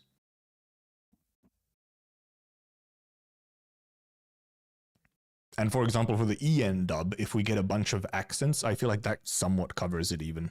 But because yeah, that's the thing. The EN dub for sure can do stuff like accents and certain portions of their language being in the native language.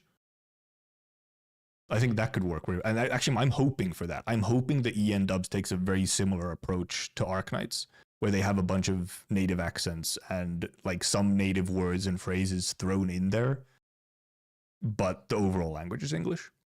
Just because it would just feel weird for everyone to be speaking different languages. But I really do want to give the EN dub a chance. Because I'm hoping that they'll have similar quality to recent Arknights dub stuff. And some of them seem to have. I'm a little iffy on some others that I've heard. But also we've heard like one line from the shorts, and that's it.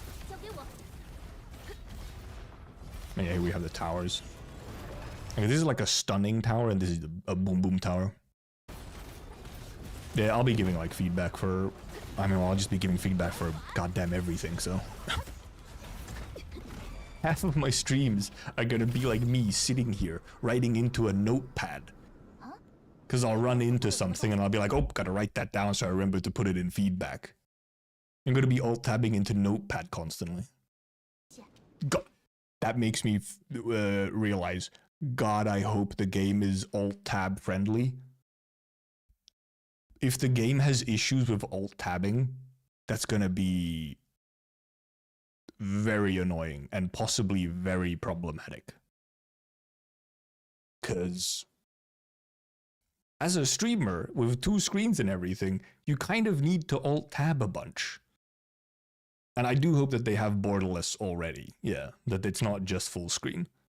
And even if they have only full screen, that it isn't, because some games, especially when they're betas and early access stuff, sometimes they really don't like alt-tabbing, and then when you alt-tab, something either breaks in the game, like you lose some form of input, or it just crashes. So,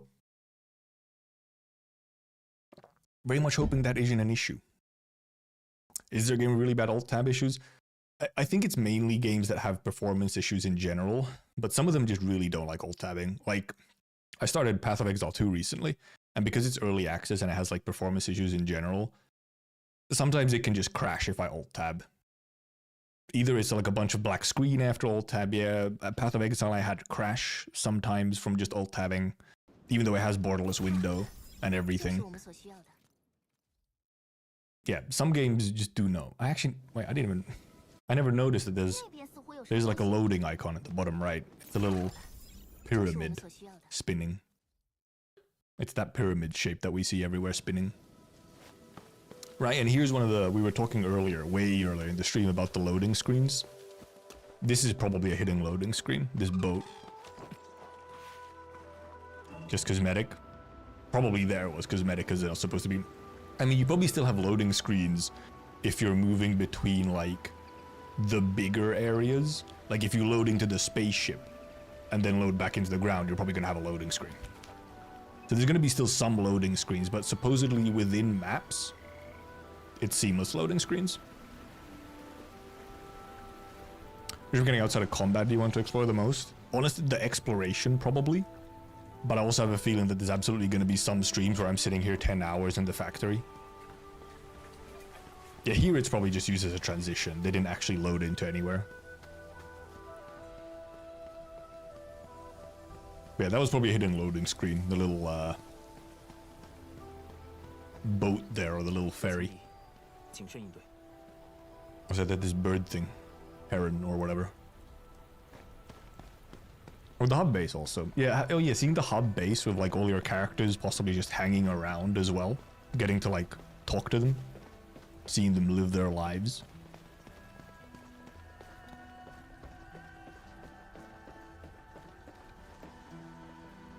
But probably like for now, what I want to do just most when I get in is indeed just run around and do the exploration and figure out the combat and stuff like that.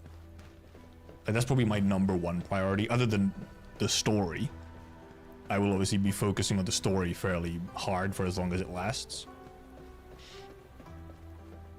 And yeah, I wonder how long the story is going to be in the beta. Like, can I do it in like one stream, or is it actually going to be multiple streams just to even finish the story? Or do you get some kind of gate at some point? There's also another one of the like enemy spawning things. Yeah, the environment is really good. Here's obviously another. Oh yeah, here you can use from here. You can probably build. You can connect over to where they just were with the little enemy spawning thing. You can connect this to there so that you can build stuff.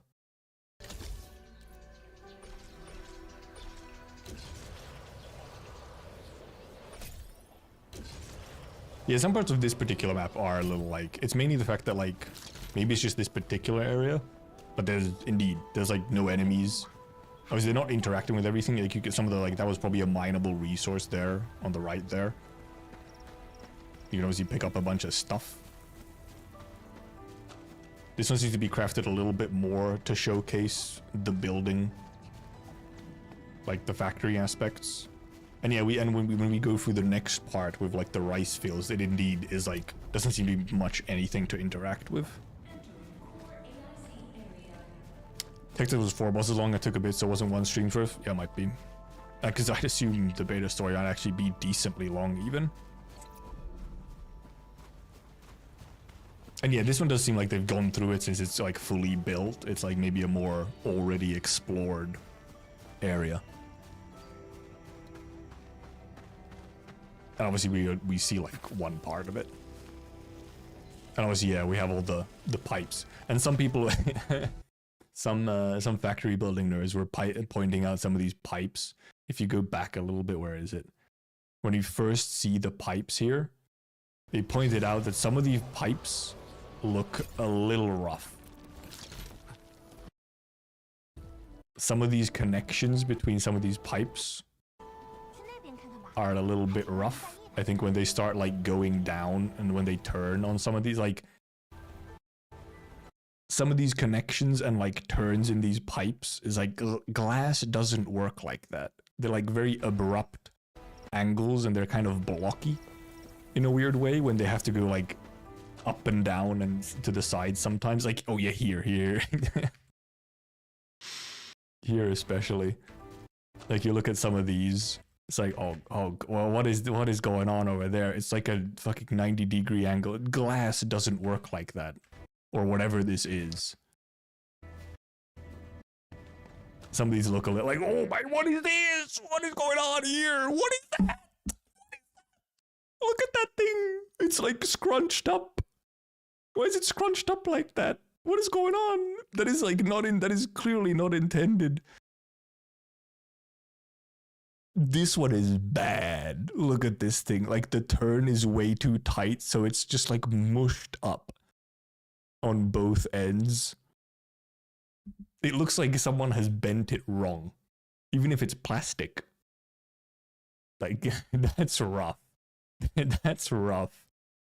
So clearly when it has to go across terrain like this, they haven't quite figured out the pipe deployment yet.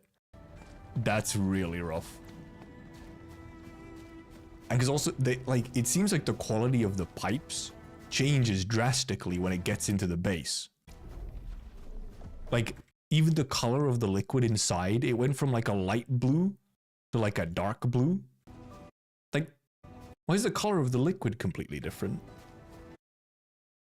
Looks pretty real if you completely fucked up your hardline build. Like, why is the liquid even changes color when it enters the pipe that's in the base? It's weird. But yeah, in base, the pipes look fantastic because they're just going in like straight lines and a clear 90 degree bend. Then they look good. If they have to do like slightly awkward turns, those just summon things into existence. Maybe that's what happens to the glass. That's copium. I think they just haven't quite figured out the I think they just haven't quite figured out some of the glass physics or whatever. It was dark on the other pipes as well? It looked very not dark. Glass not ready, 2026 release date. Yep. Yeah, but not on all of them. I guess it's just a lighting thing. Sometimes the lighting makes it look like, yeah, here, yeah, it's the lighting, I guess. It's much darker here than it is here. Most of these zip lines. And okay, you can like, you do see that you can actually put these zip lines. Dude. If you can actually put these zip lines like fairly freely to make your own routes, there's gonna be zipline guides. There's gonna be zipline guides. Also, here's Kelly. So there's like a chest over here and something you can pick up.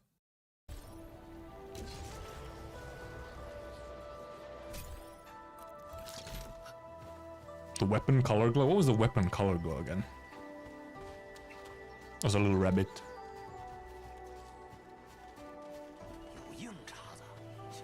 Panda talk. Panda talk.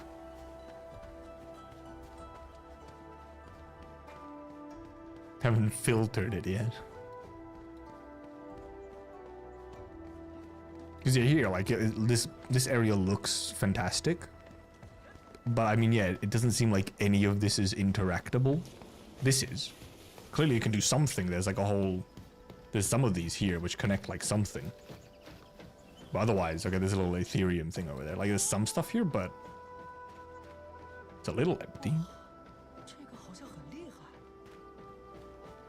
Would make ziplines not require pylons. There'll probably some like limitation just to maybe like how many ziplines you can make in a row without pylons or something. A weapon color glow. Oh right, yeah, the matrices. Okay, right. The glow changed on what was in the matrix. Right. Also, yeah, the clipping. Yes, it's not even clipping tail. Like his whole ass is clipping through this chair.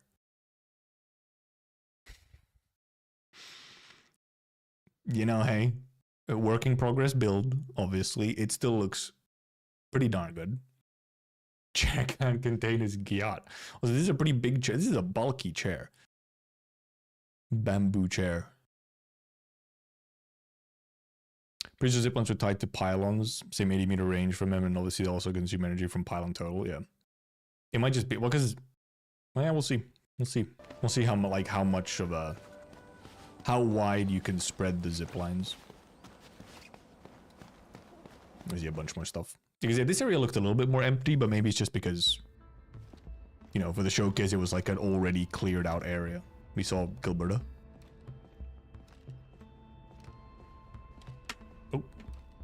Good seeding characters, animalistic creatures, yep.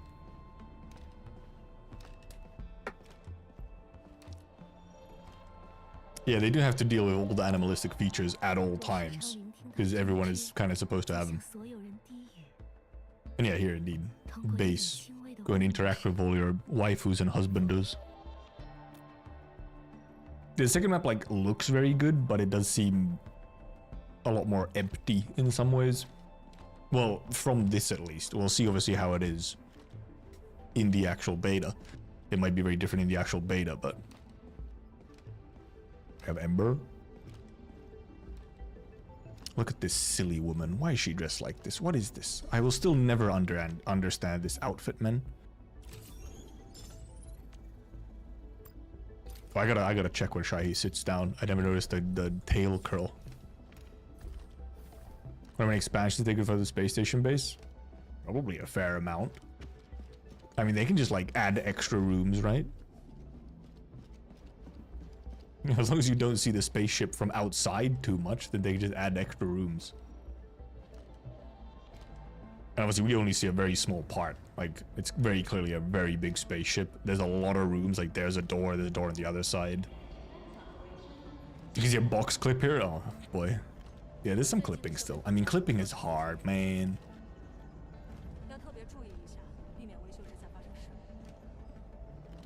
Happy Chen, hello. Except not Happy Chen. Chen was sad. So there are dorms you can customize. Surely they would have to. Like, where else can we go and look at all our, you know, cute operators? Let me hear like you have no entry. You probably have a, okay, probably yeah for the beta test. I think for the beta, the spaceship is going to be very limited. There's going to be a lot of doors that just say no entry. Oh, there she is, with her little tail on the side, curled up. Wait, could you see Yvonne and Arknight in here? Arknight is in here as well. Where the fuck was Yvonne and Arknight? Are they in the next room or were they earlier already? Splits moment when you're in the hallway. I saw them in. I saw obviously you saw Ember and Gilberta, and Shai. When you get out of here, Shai. Oh yeah, there's Yvonne. Where did she disappear to? Where did she disappear to? She goes off to the left here and then just disappears. Where's Arknight? Where is she? Is there Arknight? Oh, so yeah, product is bike. Trying to spy for Arknight now. Yeah, Yvonne was there clearly, but oh, there's Wolfguard as well. I'm pretty sure that was Wolfguard. Yep, that's Wolfguard. Look. Behind Enderman's hand, they have Wolfguard. Where did he go? There's Wolfguard, just barely. You can kind of, it's hard to see him when he's not in movement. Hello, there he is. Hello, Wolfguard. Fuck, I accidentally moved. Well, he was there. Movie magic. Right, to the right after talking with Shen, okay. Spying, looking. Cyberpunk thing where NPCs just despawn when on screen. People are probably just sitting just, I mean, yeah, Yvonne is probably just like back left from where we are here. That's where she walked to. You could also see Li Feng before talking to Shahi. Instantly called. There's obviously Shahi.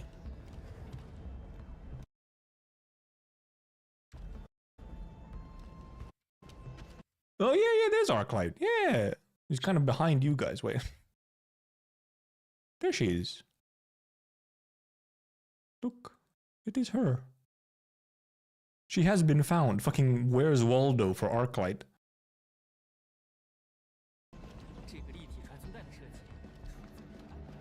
And then obviously we get horse spotted. Dude, the music that kicks in for this bridge area, I love it. That's actually one thing that I'm also really excited is to just hear. Oh, there's also Abiwana. You see like most of the characters almost here. I'm really interested in seeing The oh yeah, Leaf. Yeah. Li Feng is somewhere at least. You see Li Feng in the menu here.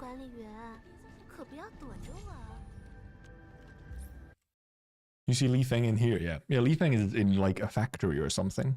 Oh no, yeah, Li Feng is in the same room that Shaihi was in, I think. Yeah, plant with Shaihi, yeah. Or whatever this is, the power plant, or like, I think it's a cultivation room or something. Yeah, Li Feng was in there. And yeah, we do not see Surtur or Levitane. Plant. I mean, it looks like a plant. Does it not look like a plant? And there was plants inside of it. Power plant, true. Right, that's probably what you meant. Plant room. Yeah, I'm wondering about also some of this music sounds insanely Mirror's Edge. This bridge music is full Mirror's Edge, just listen. It's so Mirror's Edge. Hi Pearly.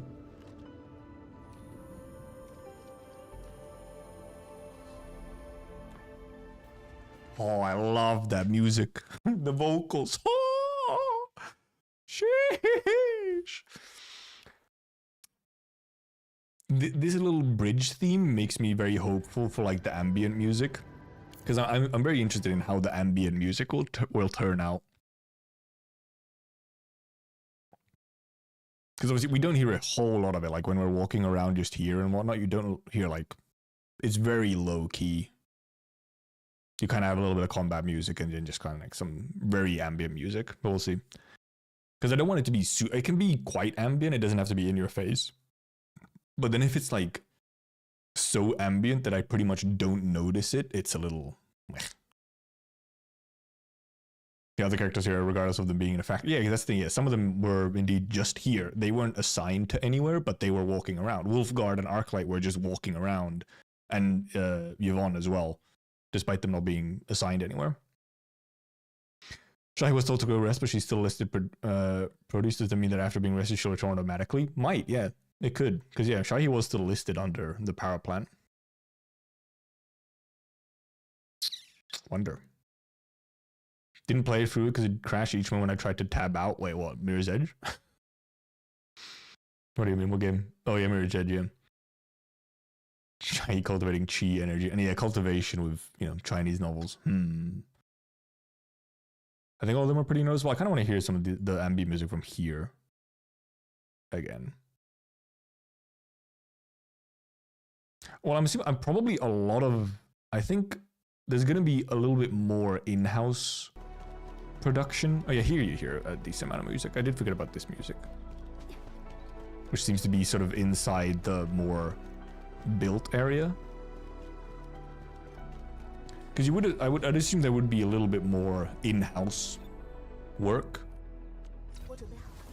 for this, for Endfield, because just kind of how it works usually. They'll still have probably lots of guest composers for stuff, assuming they're, for example, still do like character themes and whatnot. And then some boss music might obviously be like guest composers and stuff, but probably a lot more in-house work. Because otherwise it would be a little silly having like... I mean, not completely silly. X Astris is like a huge amount of guest composers on the X Astris soundtrack. So, I mean... possible. It's just that there's obviously going to be a lot of musical needs for Endfield. You're going to need constant, like you're just going to need new tracks constantly is the thing. For areas, new areas, depending on how fast they release them, I guess.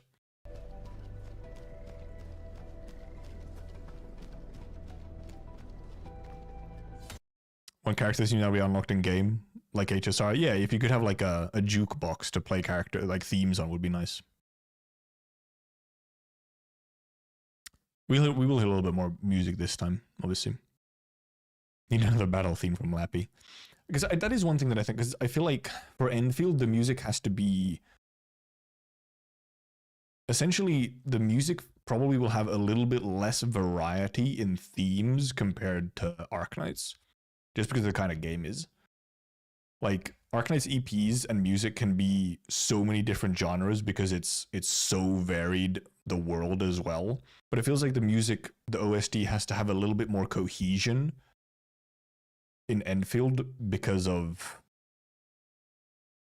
just how the game is, because everything in the game is connected and you're interacting with everything, and it's like a 3D game. It's probably going to be a little bit more cohesive in its like musical style. So not as much variety, but as long as the musical style is a banger, then. And then, you know, every now and then you'll have a track that comes out of nowhere and is like very different. And we will have less content drops up bigger while AK gets them more often. Yeah, I mean, because that's kind of how you have to do it for a 3D game. A 3D game can't constantly release smaller pieces of content. Or like, well, it has to release like medium-sized piece of content at a medium pace. It can't wait 6 months to release something big, but then it also can't release something every 2 weeks. Like, it can't release anything significant every 2 weeks.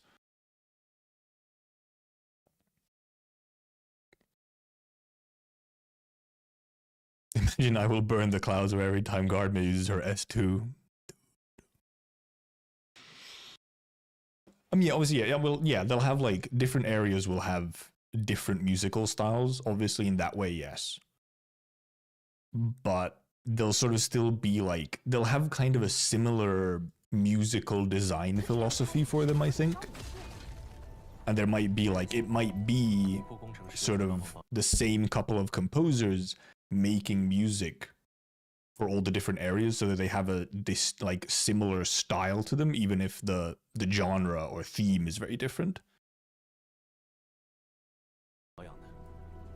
Also, here's the big ass hole, which we probably see like constantly on Talos, is like, you see like when you look at Talos from like the spaceship, I think you see this hole up here, like in the skybox or whatever. I'm assuming there would be some light motifs. I mean, come on. And dude, I want to see that neon lit city they mentioned so bad. That huge city, I want to see it so bad, because actually you quickly see it in the new trailer. You quickly see Avivenna like in that city as well. Where is it? Here? Yeah, here. You seem like this is very high up. This is like a big construction area. Space Kashmirs. Hope they get Gubman. Surely Gubman has to make something. Do I wonder? Gubman doesn't make that many like... Gubman makes often like singular pieces. He doesn't usually like... I don't think he's ever, for example, he hasn't made like the full event OST. He'll make a trailer music or he'll make a boss track and then he makes EPs. I feel like he hasn't really, for Arknights, hasn't made ever like a full OST for an event and stuff. So I wonder if he would really be... He doesn't really do like those kinds of OSTs in the same way. Like a full, you know, longer track list OST where he kind of like making... Because, you know, then you're making like a bunch of like just little like, oh, you're making the shop theme. You're making the exploration theme for this area, the exploration theme for this area, the combat theme for this area. It could be fun to have some unlockable themes from Arknights, because that's also actually, this is one thing I was wondering about actually. Will they release the Endfield music under the same record label? Will they just use Monster Siren? Or will they actually make a new one? I feel like it just makes sense to use Monster Siren still. I have seen the Blues review spot in technical test, yeah. Actually, I wonder if they'll put that back in. I wonder if they'll have another spot with Blues review in beta. And because, yeah, Monster Siren could very well be in Endfield, canonically, so... And obviously, it's their record label. It's Hypergriff's record label. It's theirs. They can use it how they want. So, like... They'll probably just use it. The same way that, like, Hoyoverse just uses Hoyo Mix for everything. And yeah, Monster Siren's in universe as well. Human Whisper instead of Monster Siren, right? So I'd probably just use Monster Siren because the thing that I'm wondering about is Hypergriff. When are you releasing some of the tracks? I need some of these. I've been wanting the technical test trailer track, you know, from over a year ago. Where is my Like a Phoenix? Where is it? Where is Phoenix? Release it. Give it to me. I trade offer. I give you 10,000 listens. And you give me Phoenix. Dude, if that Phoenix song disappears into like the void because so much has changed from the tech test, I'm gonna be mad. I'm gonna be mad. There's no way, man. They have to release it at some point. There's Monster Siren. There's also been Emperor. Hell yeah. But all right. I think I still need to work out today, so I should get going. We didn't actually end up having time to even go through all of the shorts.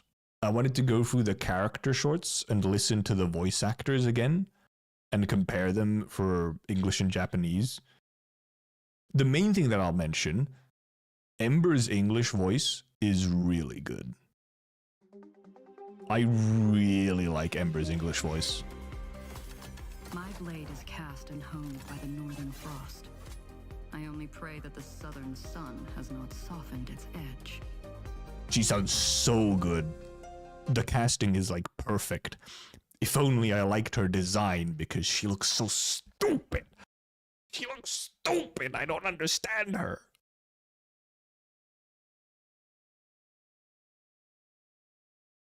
I don't understand it. Also, I mean, Dapan. Dapan's voice is... Need help at the canteen? I can make a few dishes. Quick and easy. The accent is so thick, and I love it. The first time I heard it, I could barely understand what he was saying. No, Dapan does not look stupid. Dapan looks like an absolute Giga Chad. He's my boy. We love Dapan in this house. Lee Fangs might have been a bit meh. This is not, what the fuck? No, I did not press on the Christmas one. I pressed on Lee Fang.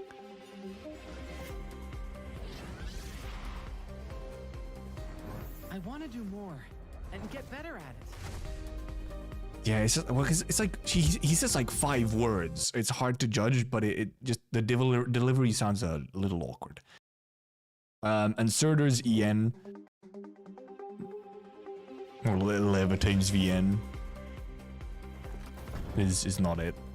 I'm well rested. Let's keep going. It just sounds wrong. There's something about it. It's just like the wrong cadence. It's like it doesn't sound like her. Like, damn. I don't know it's weird. It just doesn't sound correct. But it's also one line. Like, it could very well be that she sounds much better once you get more of the lines. Yeah, it's like too peppy. She's supposed to be more peppy and so on, but it is just a little bit too bright, a little bit too peppy. So it sounds very off. I believe... Oh, right. I think Avivena was quite good, if I remember right. Greetings, Administrator. Yes. I knew I'd find you here. There are Yes. times when you can actually Australia! rely on me, just so you know. Aussie! Yeah, Avivena was good. Also, JP Avivena is... It's quite... How would you say? It's a little sexy. Also, why is she moving like that? Well, if we go and listen to the JP version, I think you'll understand why she moved like that. Okay, she's sultry. ここで会えるって分かってたの。たまには私を頼ってもいいのよ。 She's a little onesan.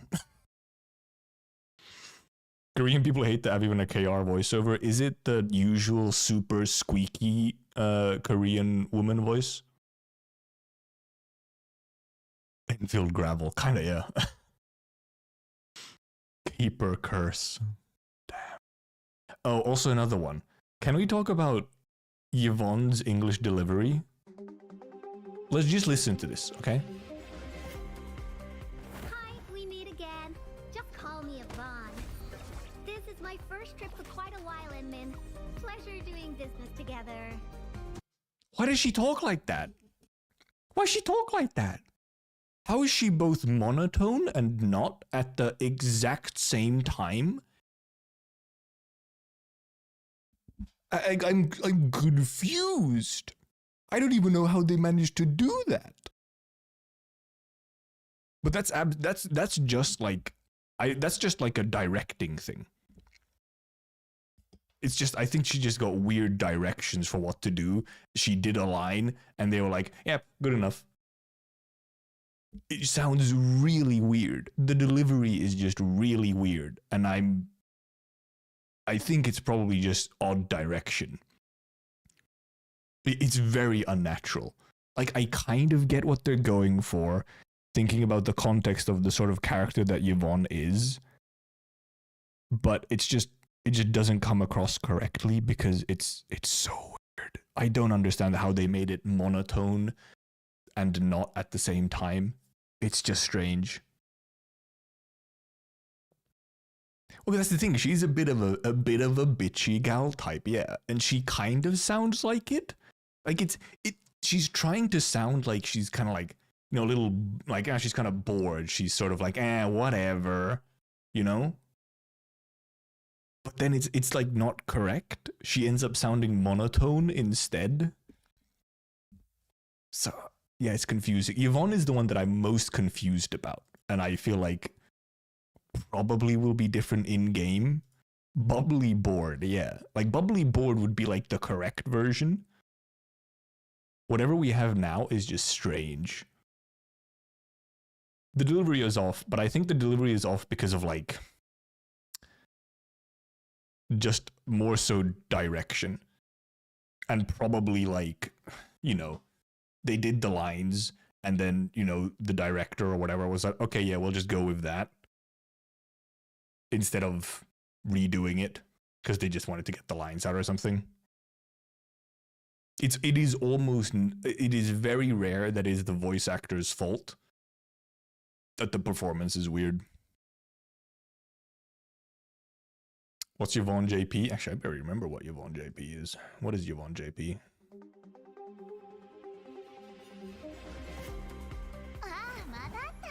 Oh, it's her!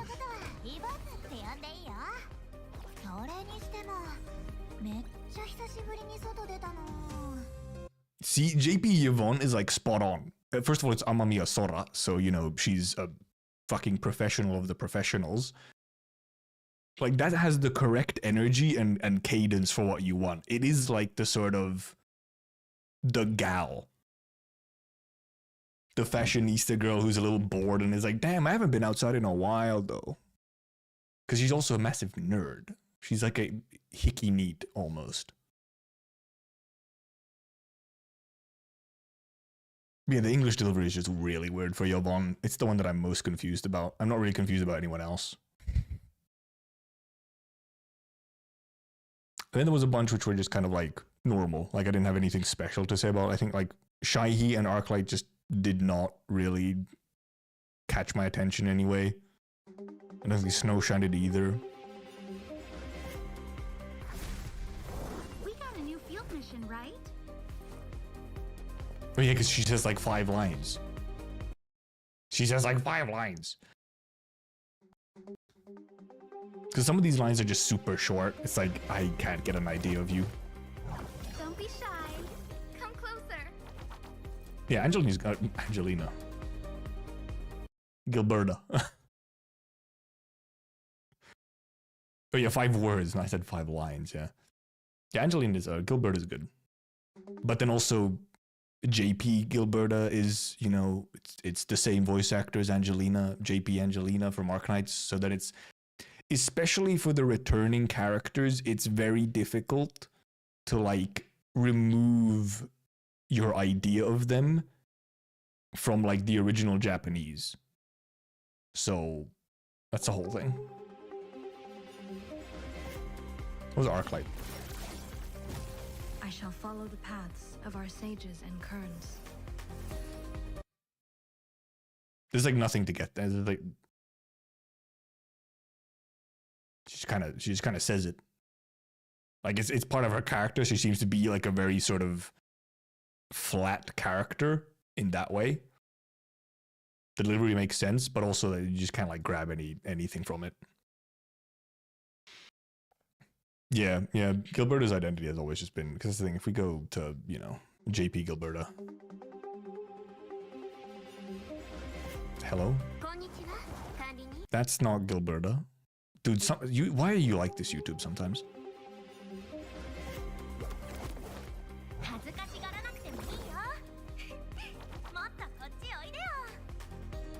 See, now that's an Angelina, okay? Now that's an Angelina. Because yeah, Angelina does have his songs as well that are in Japanese. Oh yeah, and also so for Snowshine sounds very different from Aurora, even in JP.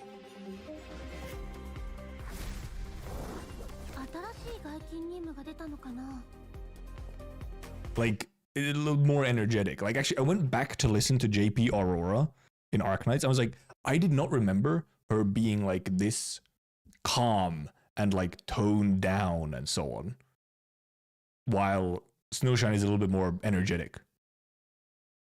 I was like, huh. And then Ember's fine. Shahi, you know, well, that's the thing. All of the JPs are like either good, decent, or great because their voice actors are just kind of built different. I do love the big hole pants simp. And yeah, Endbins say like barely anything.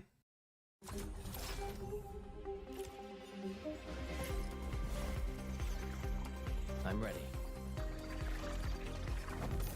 4 words? I think you mean 2. 2 words.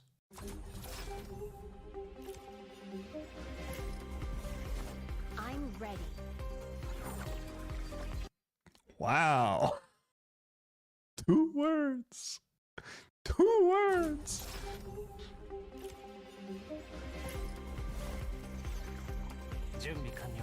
Yes, 준비 완료. I wish male Endman was maybe slightly deeper voice. It's a very like shonen voice. 4 words combined, yeah. Sure, I am ready is technically 3, yes. Yep. Also, somehow male Endman sounds more energetic than female Endman, even though female Endman is kind of like the gremlin one. And he does look young, yes. But I was wishing for maybe slightly sort of a little bit more mature of a voice. Because female Endman sounds a little bit more mature.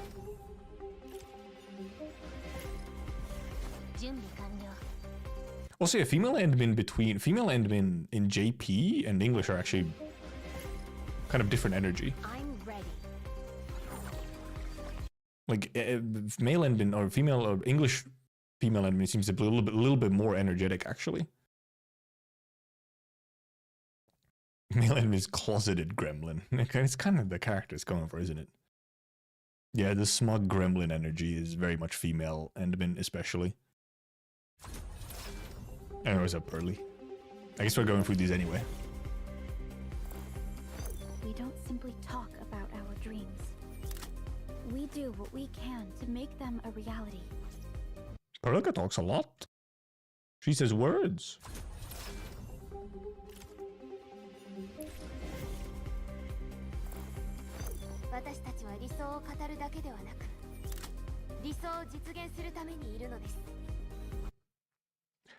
JP sounds like more determined than English Pearly.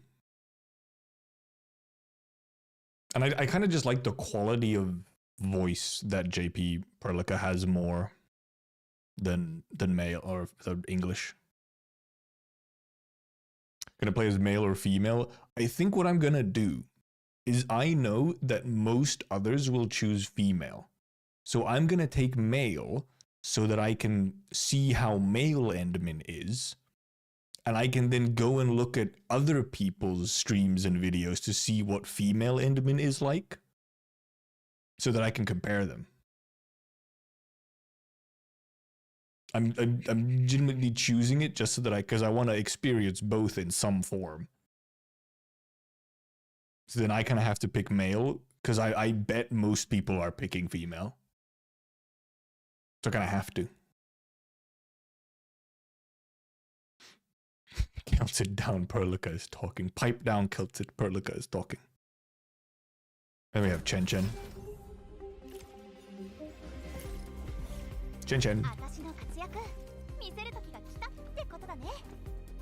She's so Genki. She's so Genki. I do also wish that they'll just make it changeable. Like you can freely change between the Endermans, but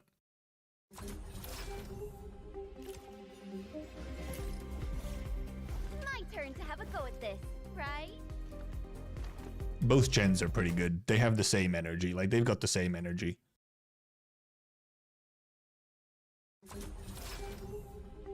Right. Oh yeah. Oh, oh yeah, I forgot. Oh, I forgot how mature Wolfguard sounded. He sounded nice, man. I forgot how good he sounded. Dang. And then here you have a weird accent. I know that strength isn't everything, but in Talos 2, you can't live without it. It's like a Nordic accent. It's like a weird Nordic accent. I can't pinpoint what country it would be, but it's like Nordic. It's like a northern accent. I know that strength isn't everything, but in Talos 2, you can't live without it. It's like Norway or Danish or something. Which already just gives it bonus points for English. But yeah, I forgot how good he sounds in JP.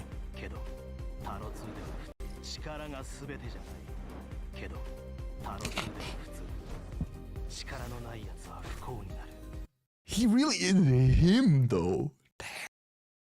Damn, Wolfguard. Sheesh. Making me blush. Nordic accents activate your fight or flight response. Yes, I'm not part of the Nordic. I'm Nordic, but I don't think it's if it's supposed to be Italian, it's not Italian at all. It very much sounds like Norway or Denmark or something. I know that strength isn't everything, but in Talos 2, you can't live without it. That just does not sound Italian. It's a very weird Italian if it is. It's very strange. Also, Wolfguard as a name, that's like a Viking name. That's not Italian. That's a white Viking name. Wolfguard written like this is very like Viking, so Nordic. Oh, this is the. Who's this? Oh, Dalpan. Oh yeah, we have this already. Oh yeah, Li Feng. Oh yeah, what was JP Li Feng? Stop. What's JP Li Feng like? That's Dalpan. This is Li Feng. Me, I never heard an Italian accent. Mm-hmm.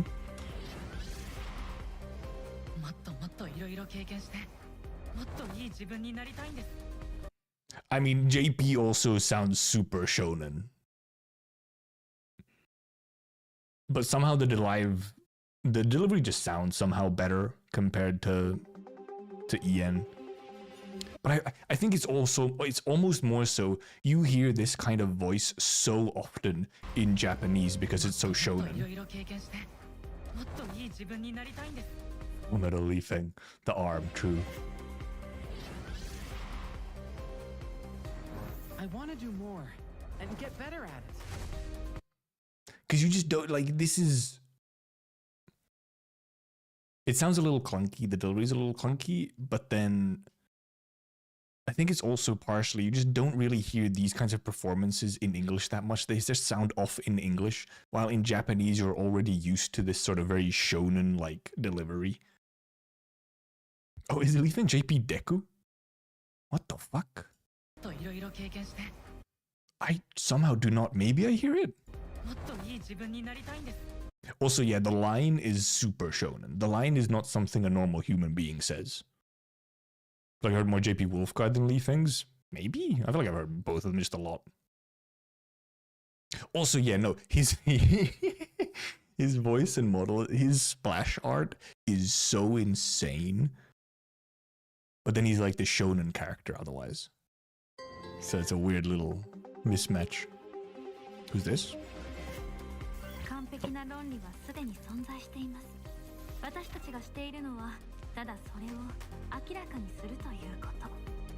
Yep, Shahi's good. Shahi's good.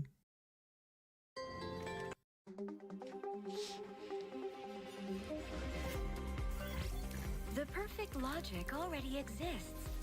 Our good works will slowly lift its veil. Shahi's also good. Ian Shahi's all good. They have it's very much, they have the same energy. Like they sort of they've matched the kind of delivery and the energy. Ian sounds a little bit more mature, I guess.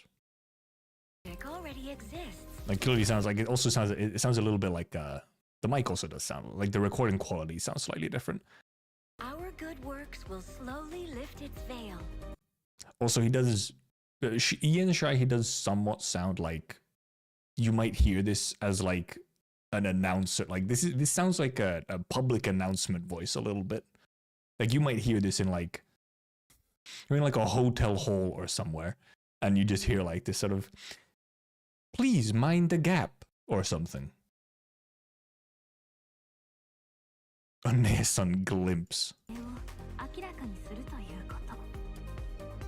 don't know. Yeah, I think the recording quality of this one is a little weird, honestly. Yeah, now that you mention it, it sounds a little like too compressed or something. JP sounds a lot more natural. High is straight up gone, yeah. Our good works will slowly lift Yeah, it is its like veil. it is like super compressed for some reason. I mean, that's just a recording issue. But then we have JP. Oh yeah, Ian Ember, which is very good. My blade is cast and honed by the northern Also, frost. why do they have to jiggle I so only much? pray that the For fuck's southern sake. sun has not softened its edge. God, I would listen to her for days though.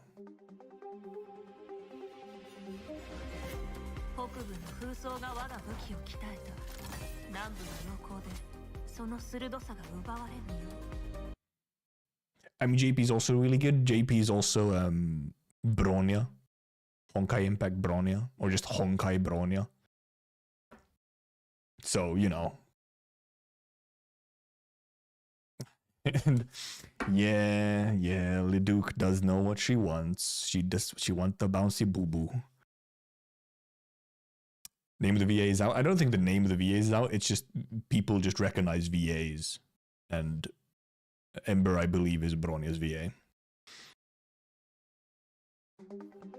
People just recognize it instantly.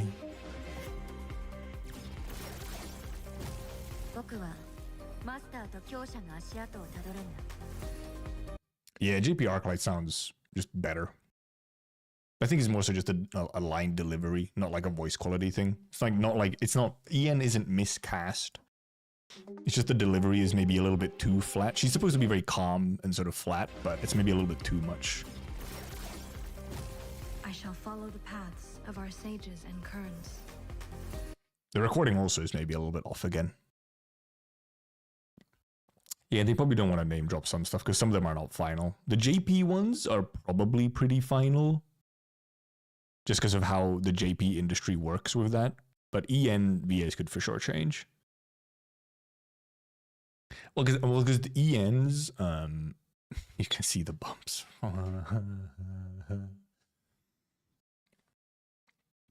Well, yeah, because for EN dubbing, especially these days, there's a lot more, you know, home recording and stuff like that. While, I mean, there's more of it now in JP as well, but in JP, often they'll still go to a recording studio or something to do lines, especially if they're doing a bunch of lines. If all of these characters have like more lines in the game as well, JP uses a lot more studios, while EN side uses a lot more home recording and so on. The ab definition, but we still don't see. It's not quite. It could be a little bit more defined. It still could be more defined. We could see like, you know, the sort of crosses as well. Yeah, and real time directions. Yep, real time directions is also huge. Yeah, I mean, yeah, the Japanese voice acting industry is just built different. Like, it's insane. It's crazy. Oh yeah, Libertine. I'm well rested. Also, they updated the animation somehow.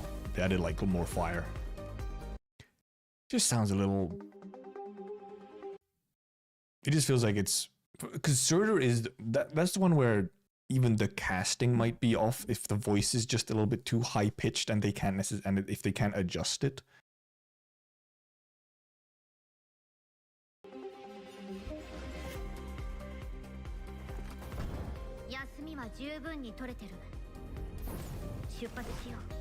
Also, yeah, I think another big thing that is missing from EN Surtur that JP has, it's like that sort of smugness, that sort of like haughty, some like better than you sound. I'm well rested. Let's keep going. She's just kind of normal excited. While here you have like that sort of like, yeah, I'm pretty fucking good. There's a little bit of it, but there needs to be like more of it. Even if, yes, Endfield Surtur has had character development. She has always been somewhat higher pitched, but not quite as high pitched as the English. Obviously, because the only other voice we have is like JP. Oh, and I guess we have CN as well.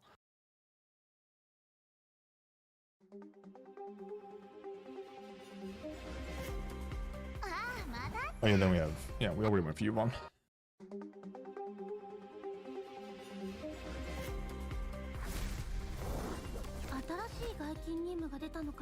Because I think this is the same VA still, but yeah, it's a very different form of performance, which obviously makes sense if it's a, you know, somewhat different character.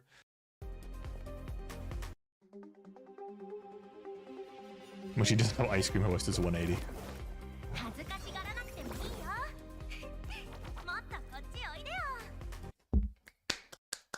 God damn it, Angie. She's so good. Damn it, they nailed it, man. JP Angie is just, it's her, man. It's her.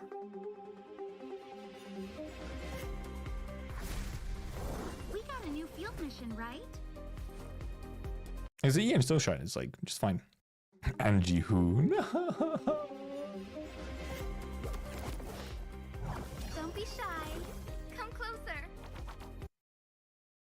But Ian is also pretty good. Like, they've got the same energy, though. It's just that, you know, we're so used to JP Gilberta. Or JP, the JP voice actor. So then, like, it's her, man. It's her. It's her. Greetings, Administrator. I knew I'd find you here. There are times when you can actually rely on me, just so you know. God, she makes me feel though. She makes me feel things though. She makes me feel things with that voice, man. They knew what they were doing, man. Like, goddamn, why does she speak like that?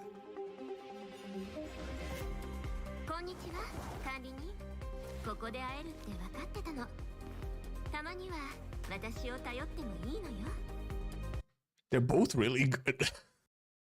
But the Aussie accent? Just Ian Angie. I agree with Ajimu. Maybe we should just call her Ajimu. But yeah, but the Ian Avi is so good as well. Is really good.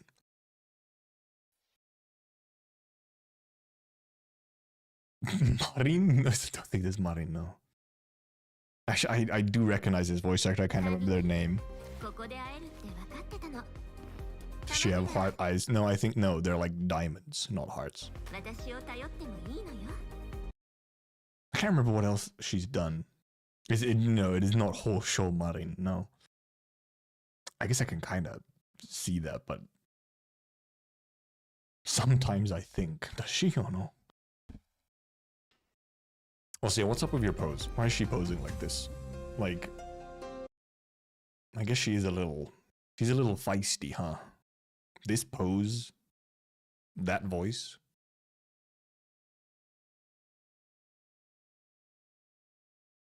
Damn.